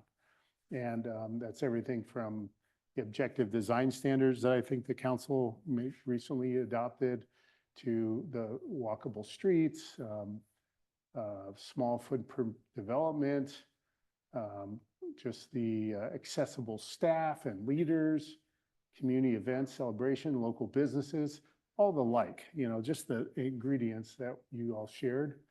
And neighborhood identity and pride was things that you all talked about with respect to, is there a way for entry monuments or art or signs to identify the different neighborhoods that Cotati is comprised of. And then here was community building through community engagement and ideas like the Cotadian of the Year, or having a youth council or representative, a liaison to the council that is a youth, supporting neighborhood events through street closures and easier to get encroachment permits. There was a topic that I believe you all spoke about maybe at your last council meeting, that maybe this is not something the city wants to pursue at this time, but community council was raised in the interviews, and then just various ways to recognize and celebrate the different communities of Cotati that comprise Cotati. So we just put these up here for you to be thinking about.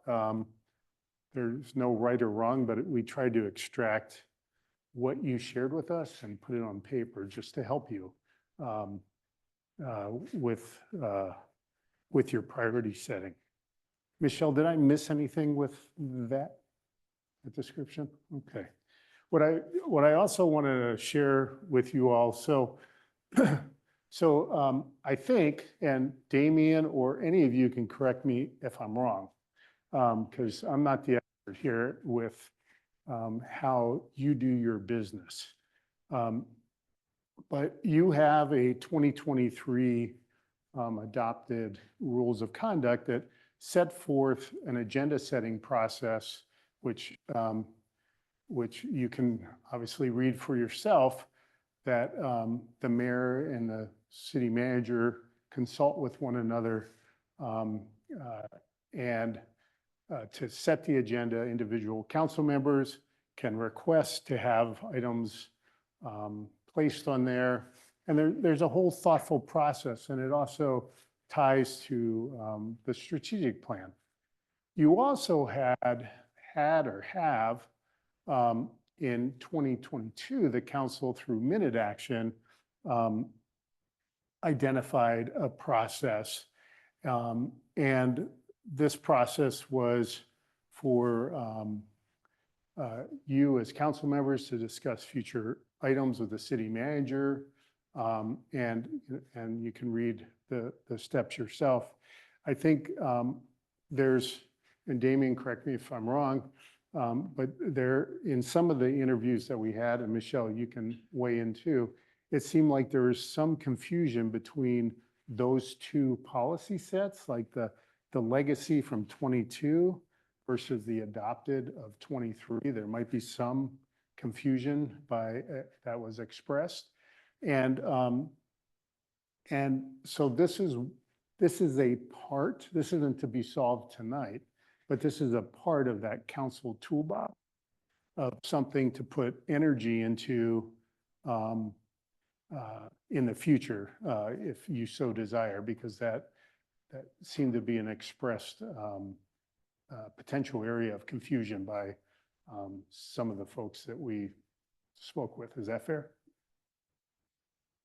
And I think if there's a desire or clarity there to determine if the document here on screen should be then written into the council code of conduct, or if the council, or if the language in the council code of conduct should continue to be the rule. Yeah. And so determining which process you want to go with and then ensuring that it's consistent and there isn't confusion between the two. Yeah.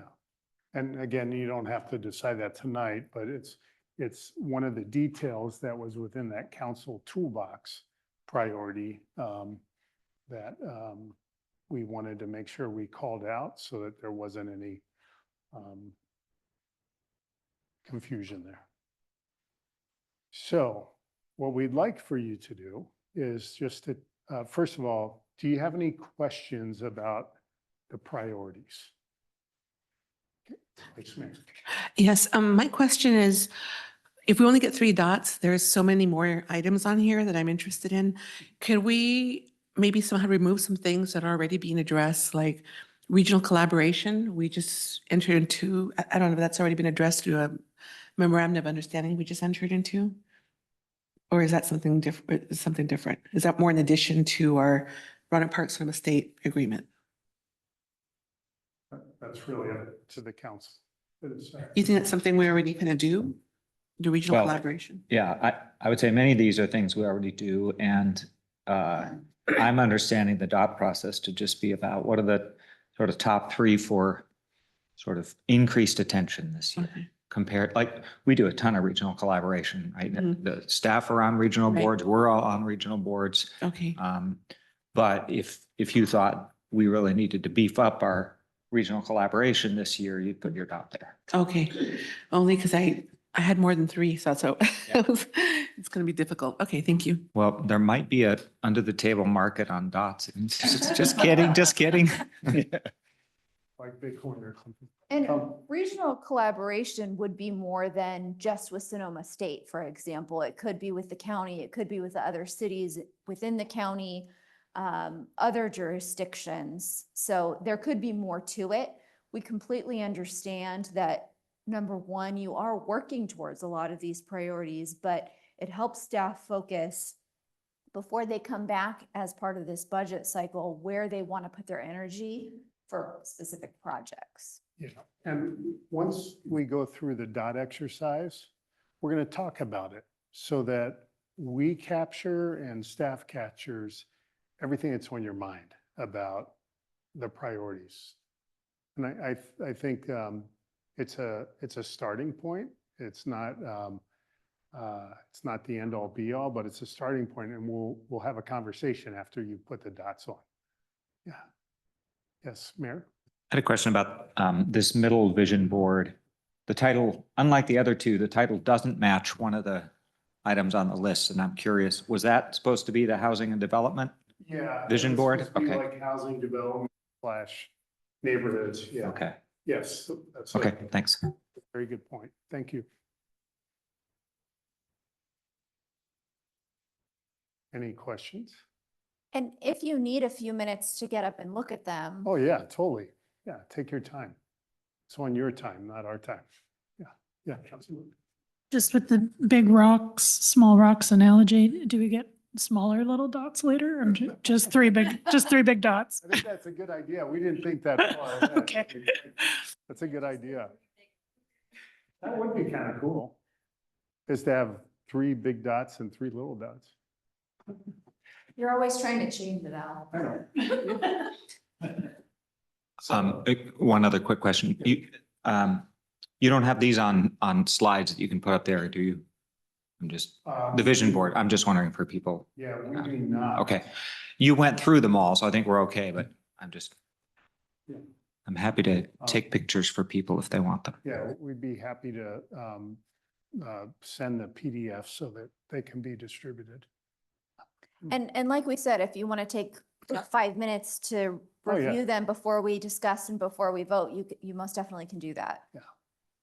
So, yeah, the idea is just take your time and think through what's your priorities. And then we're just going to have a conversation about them. Put your dots on the topic that's most important to you, or the topics, the 3 topics, 1 dot per topic. And then we'll talk about them. On that sheet over there. Yeah. Yeah. And then we'll talk about it. Go ahead. Yeah.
You're really efficient. Oh, my goodness.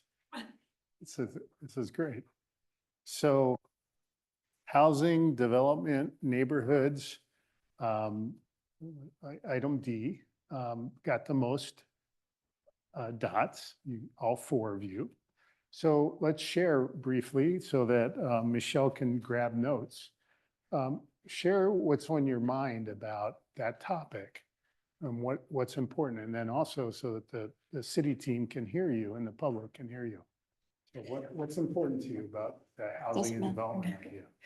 Well, I take very seriously what the community wants, and that's why we do the community surveys. And it's, very apparent that was well above any of the other items that were on the survey is people worried about housing. So it is the direction that our community wants us to focus on. So that's why I went in that direction.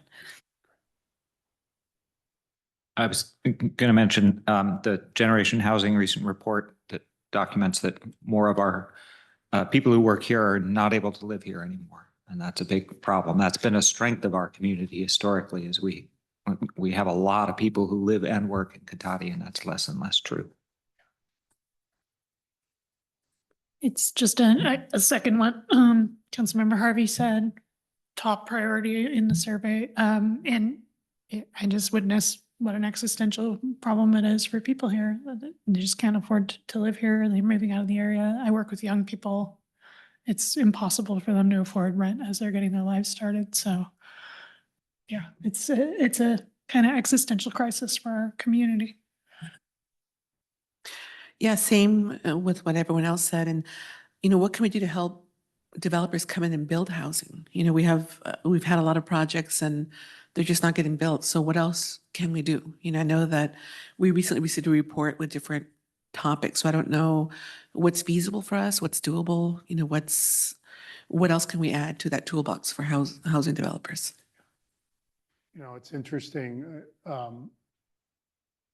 how much alignment there is between yourselves, the city team, and obviously your community right through. And one of the things that I've been impressed through this journey, and it's my bias because I'm in the community development space, but you are so far advanced in being ready and having the table set for housing. You surpass most cities in having everything set up and ready to go. And kudos to Noah and Damien and the whole team, because what you have accomplished as a council and as a city team is the place setting. One of your big things right now is getting the word out about it. And there's a lot of ideas up there, and Noah has a lot of ideas, and so does Damien. And so I think you're well positioned to start getting developers to develop by helping to get the word out. Well, and we do have a lot already sort of in the pipeline working on that. But I wanted to mention another reason why I put my dot there is that your vision board is more expansive than the title would indicate. And to me, as there are more people living in town, there's more of a need for neighborhood identity and not just everything centered on the hub. So I think, and that's part of your vision board. And so as new housing is developed in town, we have to think as part of that about how that new housing fits into the neighborhood where it sits and sort of helps build that identity. I mean, there's kind of a West Side identity for sure. There are a few maybe driven by street signs. There's the Bird neighborhood. I can name some neighborhoods, but I don't know that there's a lot of sort of activity centered on those neighborhoods that sort of help people feel that community. And there's always a balance. You talk about having developers come and in some of the things we got, it was like give up impact fees and things like that.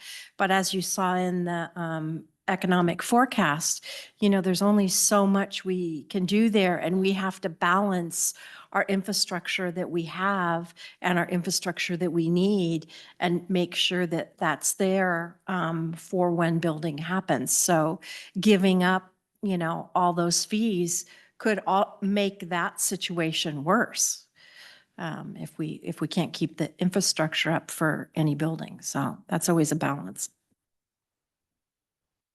Any other comments on the housing development neighborhood? Okay. Let's talk about economic development. We had 2 dots on that.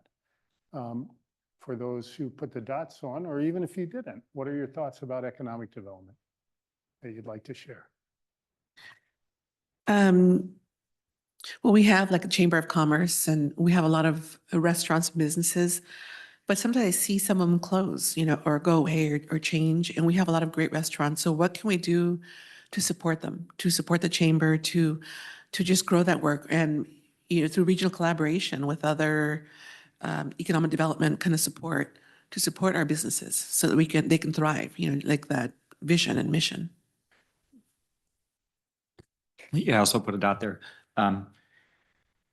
Because of my sense of that small business is a tough route, and a thriving small business community is really key to our core and our you know, downtown core and our I think to our identity. It's one way we are differentiated from some neighboring towns that where the bulk of the economic activity is change and drive-throughs. And so when our 2-block or 4-block, depending on how you count it, long downtown, when public-facing small businesses struggle, the whole town starts to feel like it's struggling. And so it's really that's a key part of our identity, I think.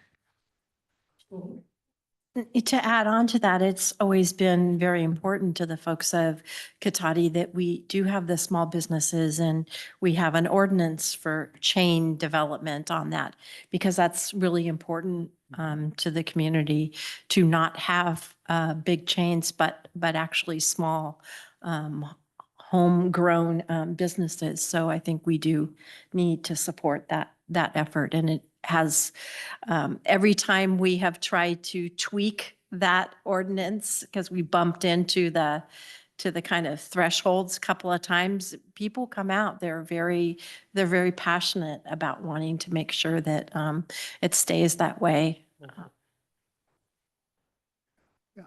And I didn't put my dot there because there were already 2 and I had other things, but I would have if there weren't 2. But you know, also I feel like we need to do everything we can to support our businesses that are less visible. We have so many innovative businesses sort of in the industrial area west of 101, and you know, a lot of our most successful businesses are over there, and they're not real visible to the public. So that's an important piece of it too. Yeah, yep, absolutely. Well, that's great. That's a great collection of insights. Infrastructure, and I thought I heard a comment, and I might be wrong, but did any of you associate mobility with infrastructure at all? Or did you think that was separate? Okay. Okay. Infrastructure, let's hear your comments about infrastructure. Well, I think that you mentioned earlier, we've worked really hard to get our pavement condition index up. And I would like to see us, you know, maintain that, and so that we're just doing basic maintenance. But it's taken a lot of painful effort to get there. So that's why that's important. And I also think that we've worked really hard on our water and sewer infrastructure to make sure that we don't end up with a situation where we're doing emergency repairs, that we kind of stay away from that. And we've even, you know, looked at building kind of capital and how we want to make sure that our buildings as an infrastructure is taken care of too. So. Oh, yeah. To me, infrastructure and fiscal responsibility go hand in hand because any deferred maintenance that we don't do now is something a future council will have to contend with at a much bigger price tag. So I think a big difference we can make is to get our infrastructure in as good a shape as we possibly can, and that'll pay dividends for many years and decades, hopefully. Anything else on that? No, I didn't put a dot there. It's clearly, on one hand, much of the infrastructure work is the day-to-day has to happen, will happen kind of work. But yeah, I certainly agree with my colleagues that the look the other way while the streets fall apart is not the direction we want to go, or the buildings or whatever. And I'm glad we're getting to the to the point in the street process where we've done the $3 million years and we're down to the $1.5 million years or whatever the numbers are, because of those converging expenses and resources line. Yeah. And one of the things, when I put my dot, I was specifically thinking a lot about sewer infrastructure. And I know we have some deferred repairs and projects that are in the long-term plan. And I just want to make sure we get those done because I was really unhappy to learn the word gushers and what it means. It's not quite as bad as it sounds, but I just really want on my watch when I leave office that the sewer and the water infrastructure are in a really, really good place. Yeah. And that's one example of it. Like with the streets, if we put more money in up front, we save money down the road because we're paying to treat a heck of a lot of rainwater, right? And that's what we want to get away from. Okay. I think that when I think of infrastructure, just real quick, I think that also includes broadband, making sure that we have that for our residents and microgrid. And that's something we're working on here. But what about like alternative energy in the future, the transmission for that, just making sure that infrastructure, when the opportunities come, in the future, that we're kind of ready to embrace that too. Future oriented. Yeah. Yeah. Okay. We'll go to the next two dots and then we'll round out with fiscal responsibility and mobility. So the next two dots is community building and community engagement. Please share your thoughts. Well, I'll start. I put a dot there. I mentioned earlier so the first time I was campaigning, I met a lot of people who said, I live in Cotati, but I don't know anybody else who lives in Cotati. And that was kind of shocking, to hear that sort of message from people. And so I have not been, it's not been sort of a big focus for me, but I want it to be more so. Our rec department does a great job at putting on amazing events and a lot of people connect through those. But there are a lot of people who don't come to any of those and, they live here and go away and don't know their neighbors. And, the way California housing is developed, you drive into your garage and you walk from your garage into your house, you never even see your neighbors. So and in the current sort of world and national context, I feel that there's more disconnection. And so we need to be more intentional about building connection and I'm not sure what form that takes. I don't have a good sense of it, but one form I hope it takes is kind of the, I thought you had some more, some neighborhood event kind of stuff on this vision board, that sort of stuff that I hope reaches more people than the people who come to the main events, something like that.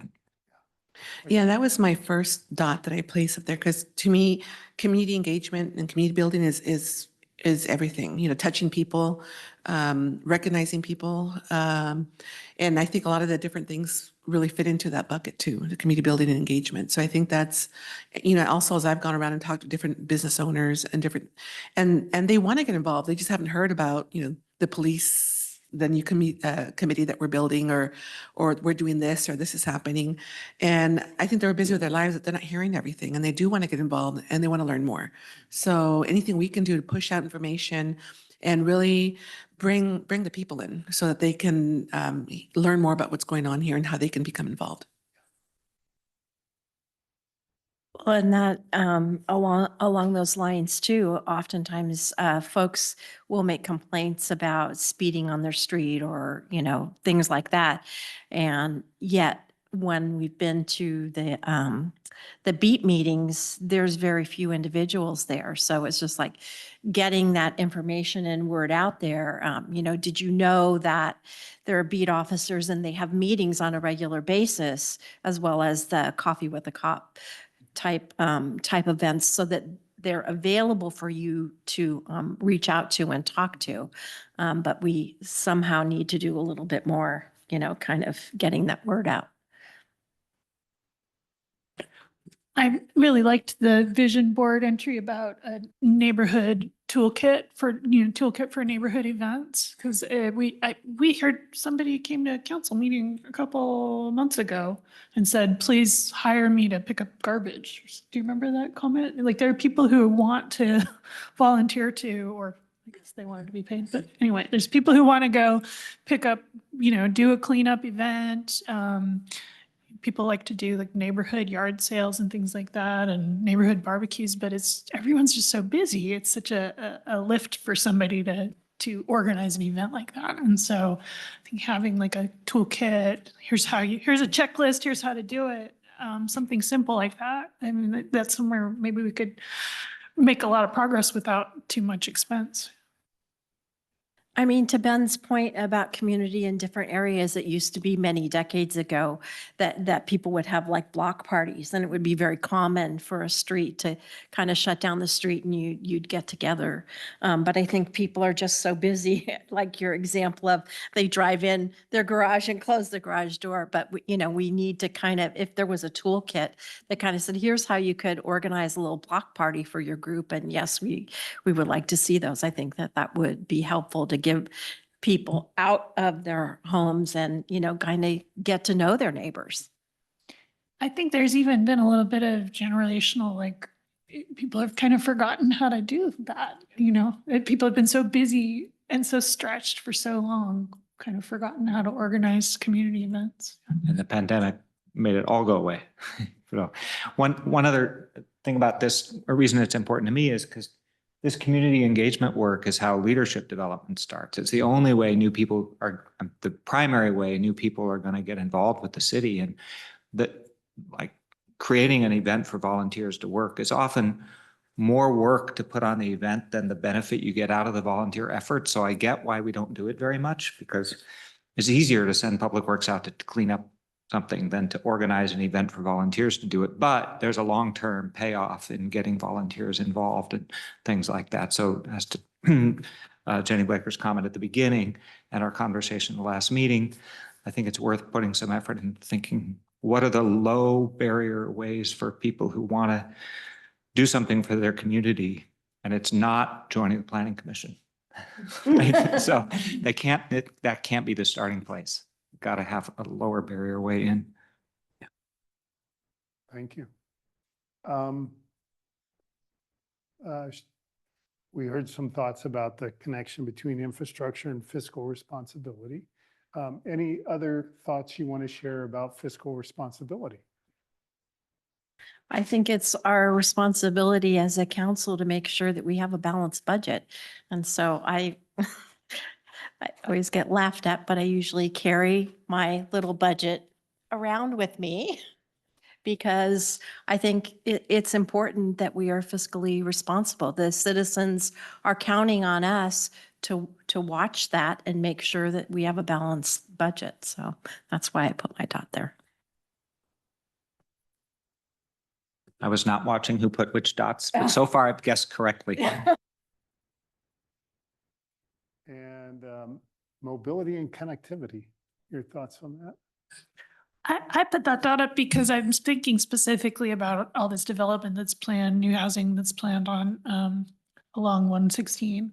And that we've heard from residents who already live over there that they do not feel connected to Cotati. They feel more connected to Roanoke Park because it's easier for them to drive They go to the grocery shopping in Rohnert Park. And so a big priority for me is that we work on pedestrian, bicycle connectivity to that region of the city and make sure that there's good connections. There's going to be a lot more people living there, and want them to feel like part of the community. And also, I think we've been having discussions about improving or maintaining our pathways, our Laguna pathway and different segments of walking paths and things like that. And that's just a big priority of mine, to get that on a regular cycle where we're keeping all of that stuff in good condition. Well, it sounds like it's also part of the economic development strategy. If people are shopping in Rohnert Park, make it easier to shop in Cotati. Cool. All right, so it looks like, 6 of the items out of 14 you identified as priorities. And the housing development neighborhoods was the top one. It's in alignment with what the community has identified. And then economic development, infrastructure, and community building are your next 3 priorities. And it's not to say these 2 aren't important, or the ones that don't have dots on aren't important, but is it fair to say, you tell me because these are your priorities, is it fair to say if you were to have staff focus on 4 areas right now, and just as a starting point of discussion, there'd be housing development neighborhoods, economic development, infrastructure, and community building and engagement?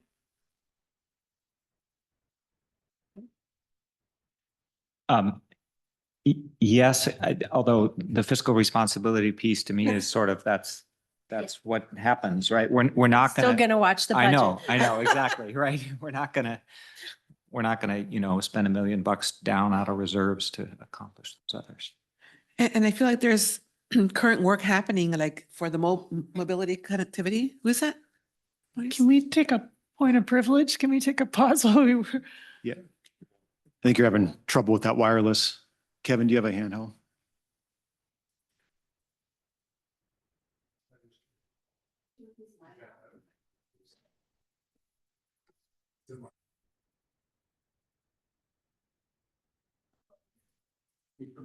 Thank you.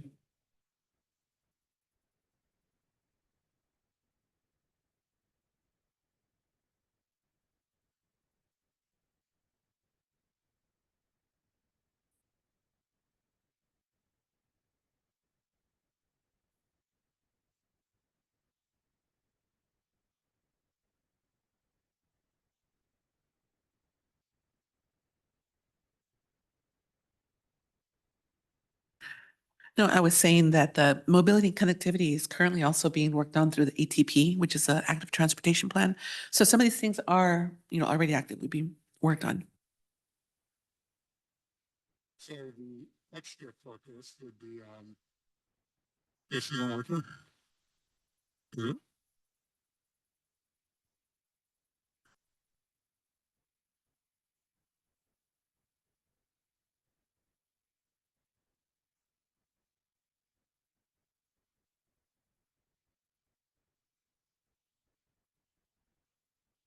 Testing 1, 2, 3.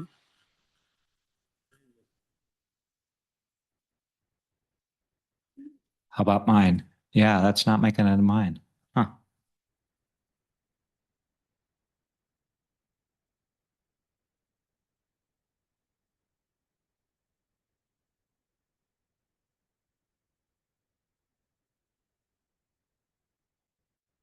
Testing 1, 2, 3. It's some sort of interference with the wireless stuff, so. Does this work? Okay. So no, I was just saying that some of the items up here are actively being worked on, even though they're not some of the ones that receive many dots from us. So if I can synthesize, so clearly the council and staff is aware of and committed to fiscal responsibility, because that's a responsibility of the council's, your fiduciary responsibility. And it's definitely a top priority of staff as well. So that is kind of I'll say, it's not a given, it's never a given, but it's an ever-present priority. And it sounds like with your active transportation plan, you're making progress on the mobility connectivity. However, to the council member's point, it's very important to think about the part of your community that doesn't feel connected. And from an economic development standpoint, a community engagement standpoint, and all of that. So your top priority of housing and development in neighborhoods is an ongoing top priority with some additions to neighborhood identity and the like. And your commitment to infrastructure, again, partly as a part of your fiscal responsibility, partly as a part of your economic development with broadband and looking to the future of microgrids and so forth. But the need to make sure that your water and sewer infrastructure are in good shape, and your sidewalks and your pathways and all of that are very important.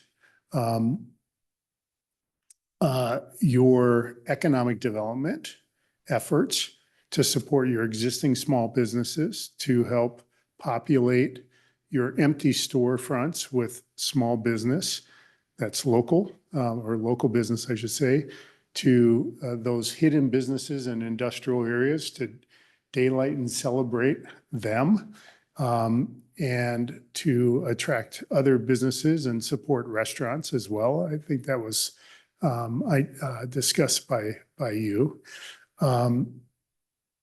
The community engagement and community building, all of you expressed so well the need for people to connect with one another and celebrate community, grow. I thought your comment, Councilmember, was never really thought about it, but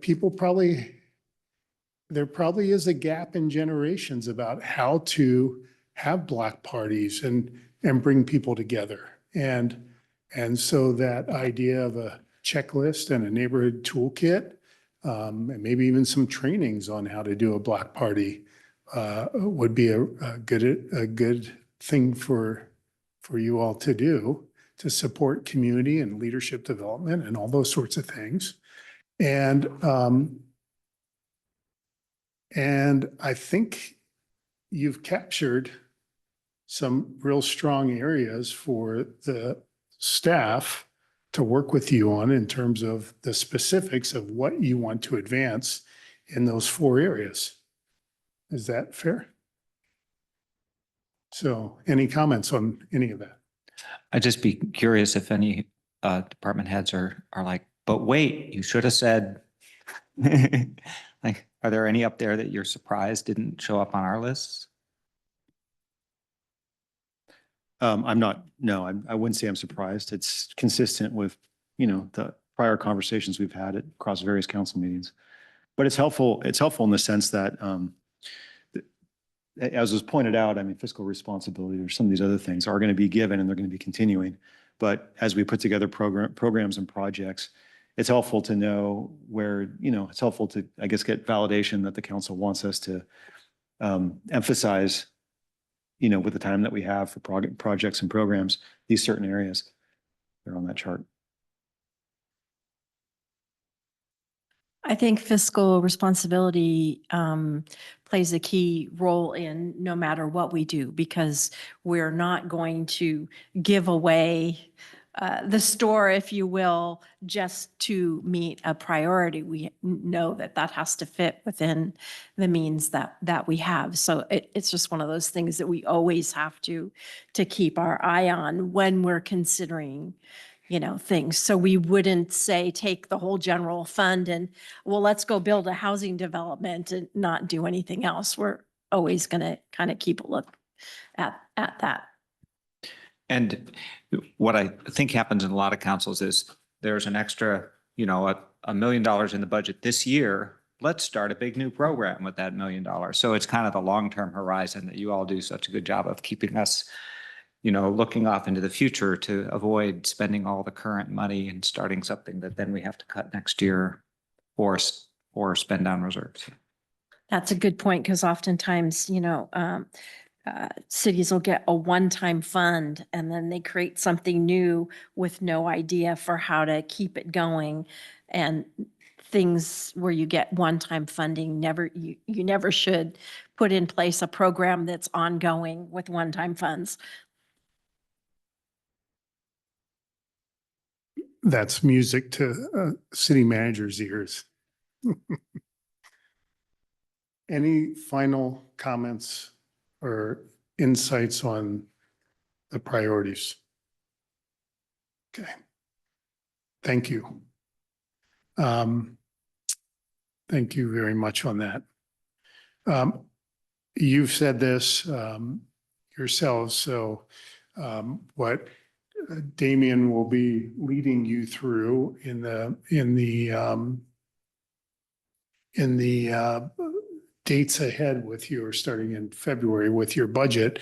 So you'll be aligning your programs and projects and activities where you have room to focus on your priorities and have those be consistent with the budget.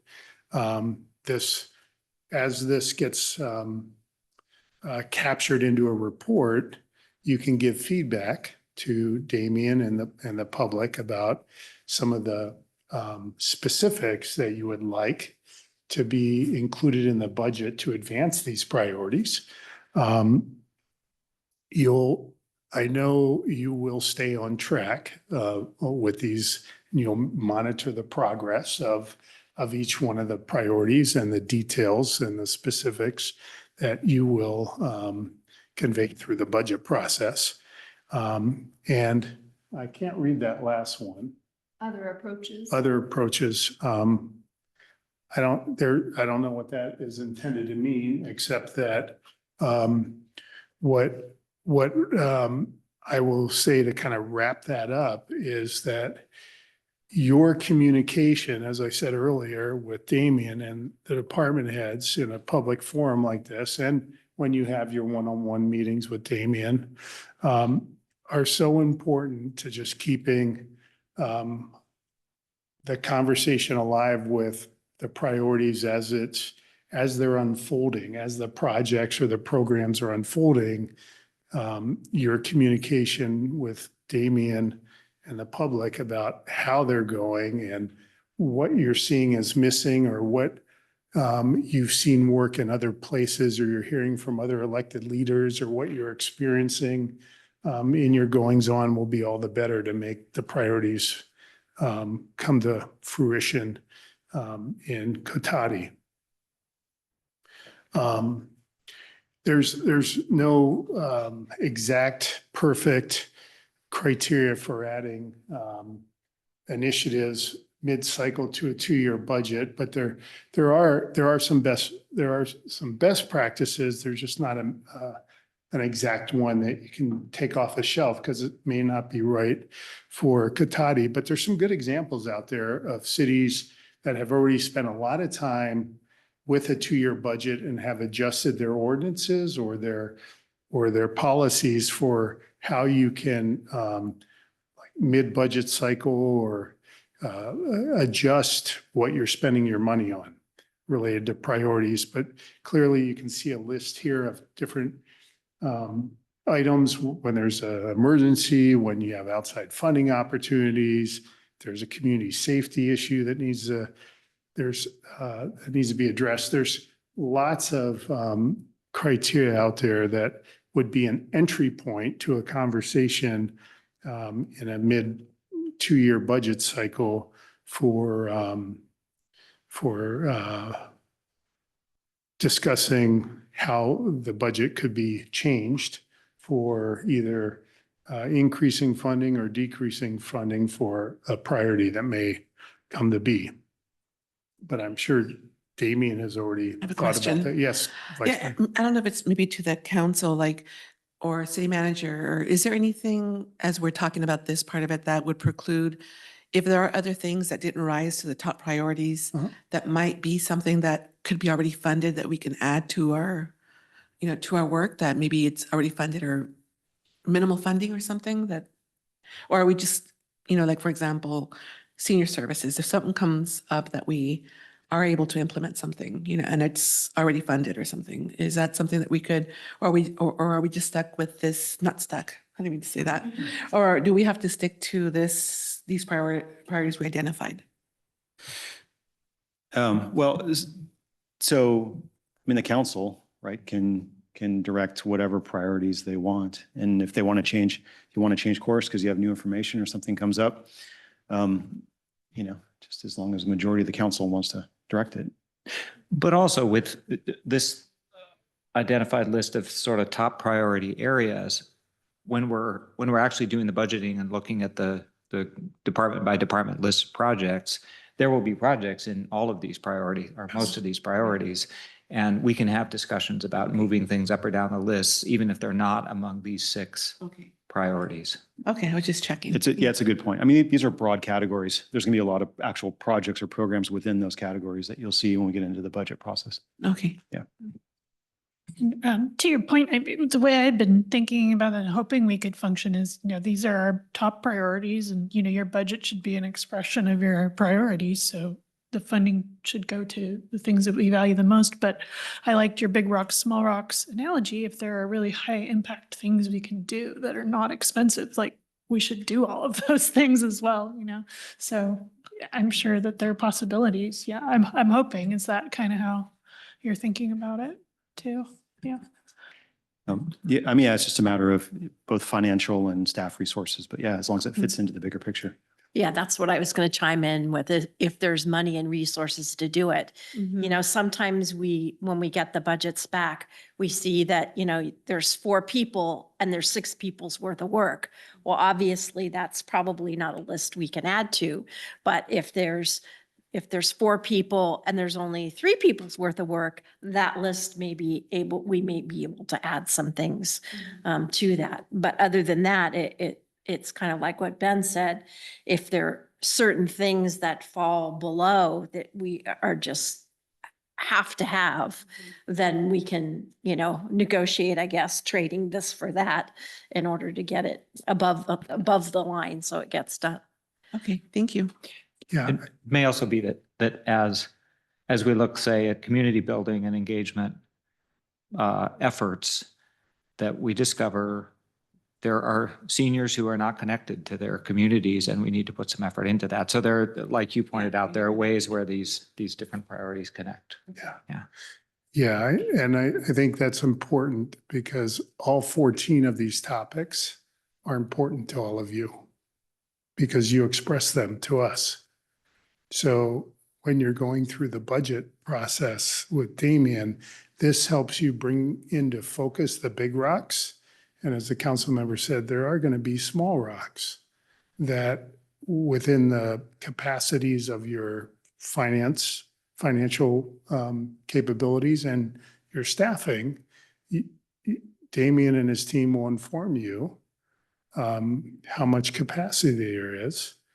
And you can make choices between, or connections, like you were talking about, Mayor, between, community engagement is one of our big rocks, but it's also going to satisfy your senior service needs, for example, or the active transportation plan. There's a lot of projects in that. And some of those you're going to implement through grants. And maybe some of those you'll implement through general fund. But you'll decide, and Damien and his team will help you. But they know that these 14 items are important to you. Yeah. Does that help? Okay. All right. Now it's time for Michelle. All right. So this pretty much brings to conclusion the workshop tonight. Baker Tilly, our team will prepare a workshop summary report, just like we did 2 years ago. We'll send it to Damien. It will go before the council on the council agenda. so that you can see the process that we went through, what was determined, what those priorities, what those big rocks are. It will also have the draft vision statement that we came to agreement on, and just the whole process that we went through.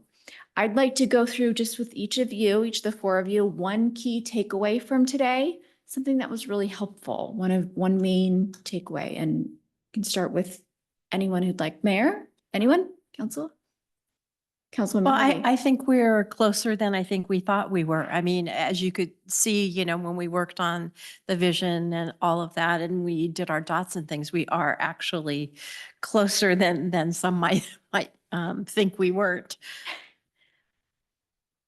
I would second that, even though I'm not being asked my opinion, but I would agree. This was a very seamless process with the four of you. I thought the dot activity was very helpful, as much as I was angry that I only had 3. I'll give you a dot to go. Okay. But no, I thought having the list that came out of the interviews with each of us prepared for, you know, I thought that was very, very helpful. So thank you. I was happy to see that we made a lot of progress and a lot of really great ideas that we have with the toolbox and the community information you provided. So there's a lot to build on from here. So I'm excited about this. Great. Yeah, what they said. Well, I guess a takeaway for me is kind of how easily we all were okay with this. I'm not saying this is everybody's exact wording they would have used for the vision, but that feels like a vision that actually says something, unlike some vision statements. And it was a fairly easy sort of agreement place to get to. It was a very easy process to get there. Thank you all. Damien, anything that you want to share? I just appreciate everyone's time, of course, and just the real collaborative, collegial nature of not only, you know, the working relationship with the council members, which makes a giant difference, certainly from a staff level. And it makes it a lot easier for us to try to do the best job possible for the community. So I appreciate that. Thank you. So Al is passing out an evaluation. Each of you could go ahead and write down your comments on today. We always like to know how we can improve these, so your feedback would be most appreciated. And then we are done for tonight. Thank you very, very much. This was a great evening. We really appreciate your time. Thank you. Do we get credit? We didn't put anything in the bike rack. We stayed on track pretty well. Excellent. Kudos all around. Our priorities can hold anything that would have gone in the bike rack. We can just Yes, manage to stick them exactly. into our priorities, right? And we'll take photos of all of the notes and incorporate all of that into the workshop report. Thank you. Thank you. All right, so I'm going to say we can continue to fill out our evaluation forms even after I adjourn, which I'm doing now at 7:21.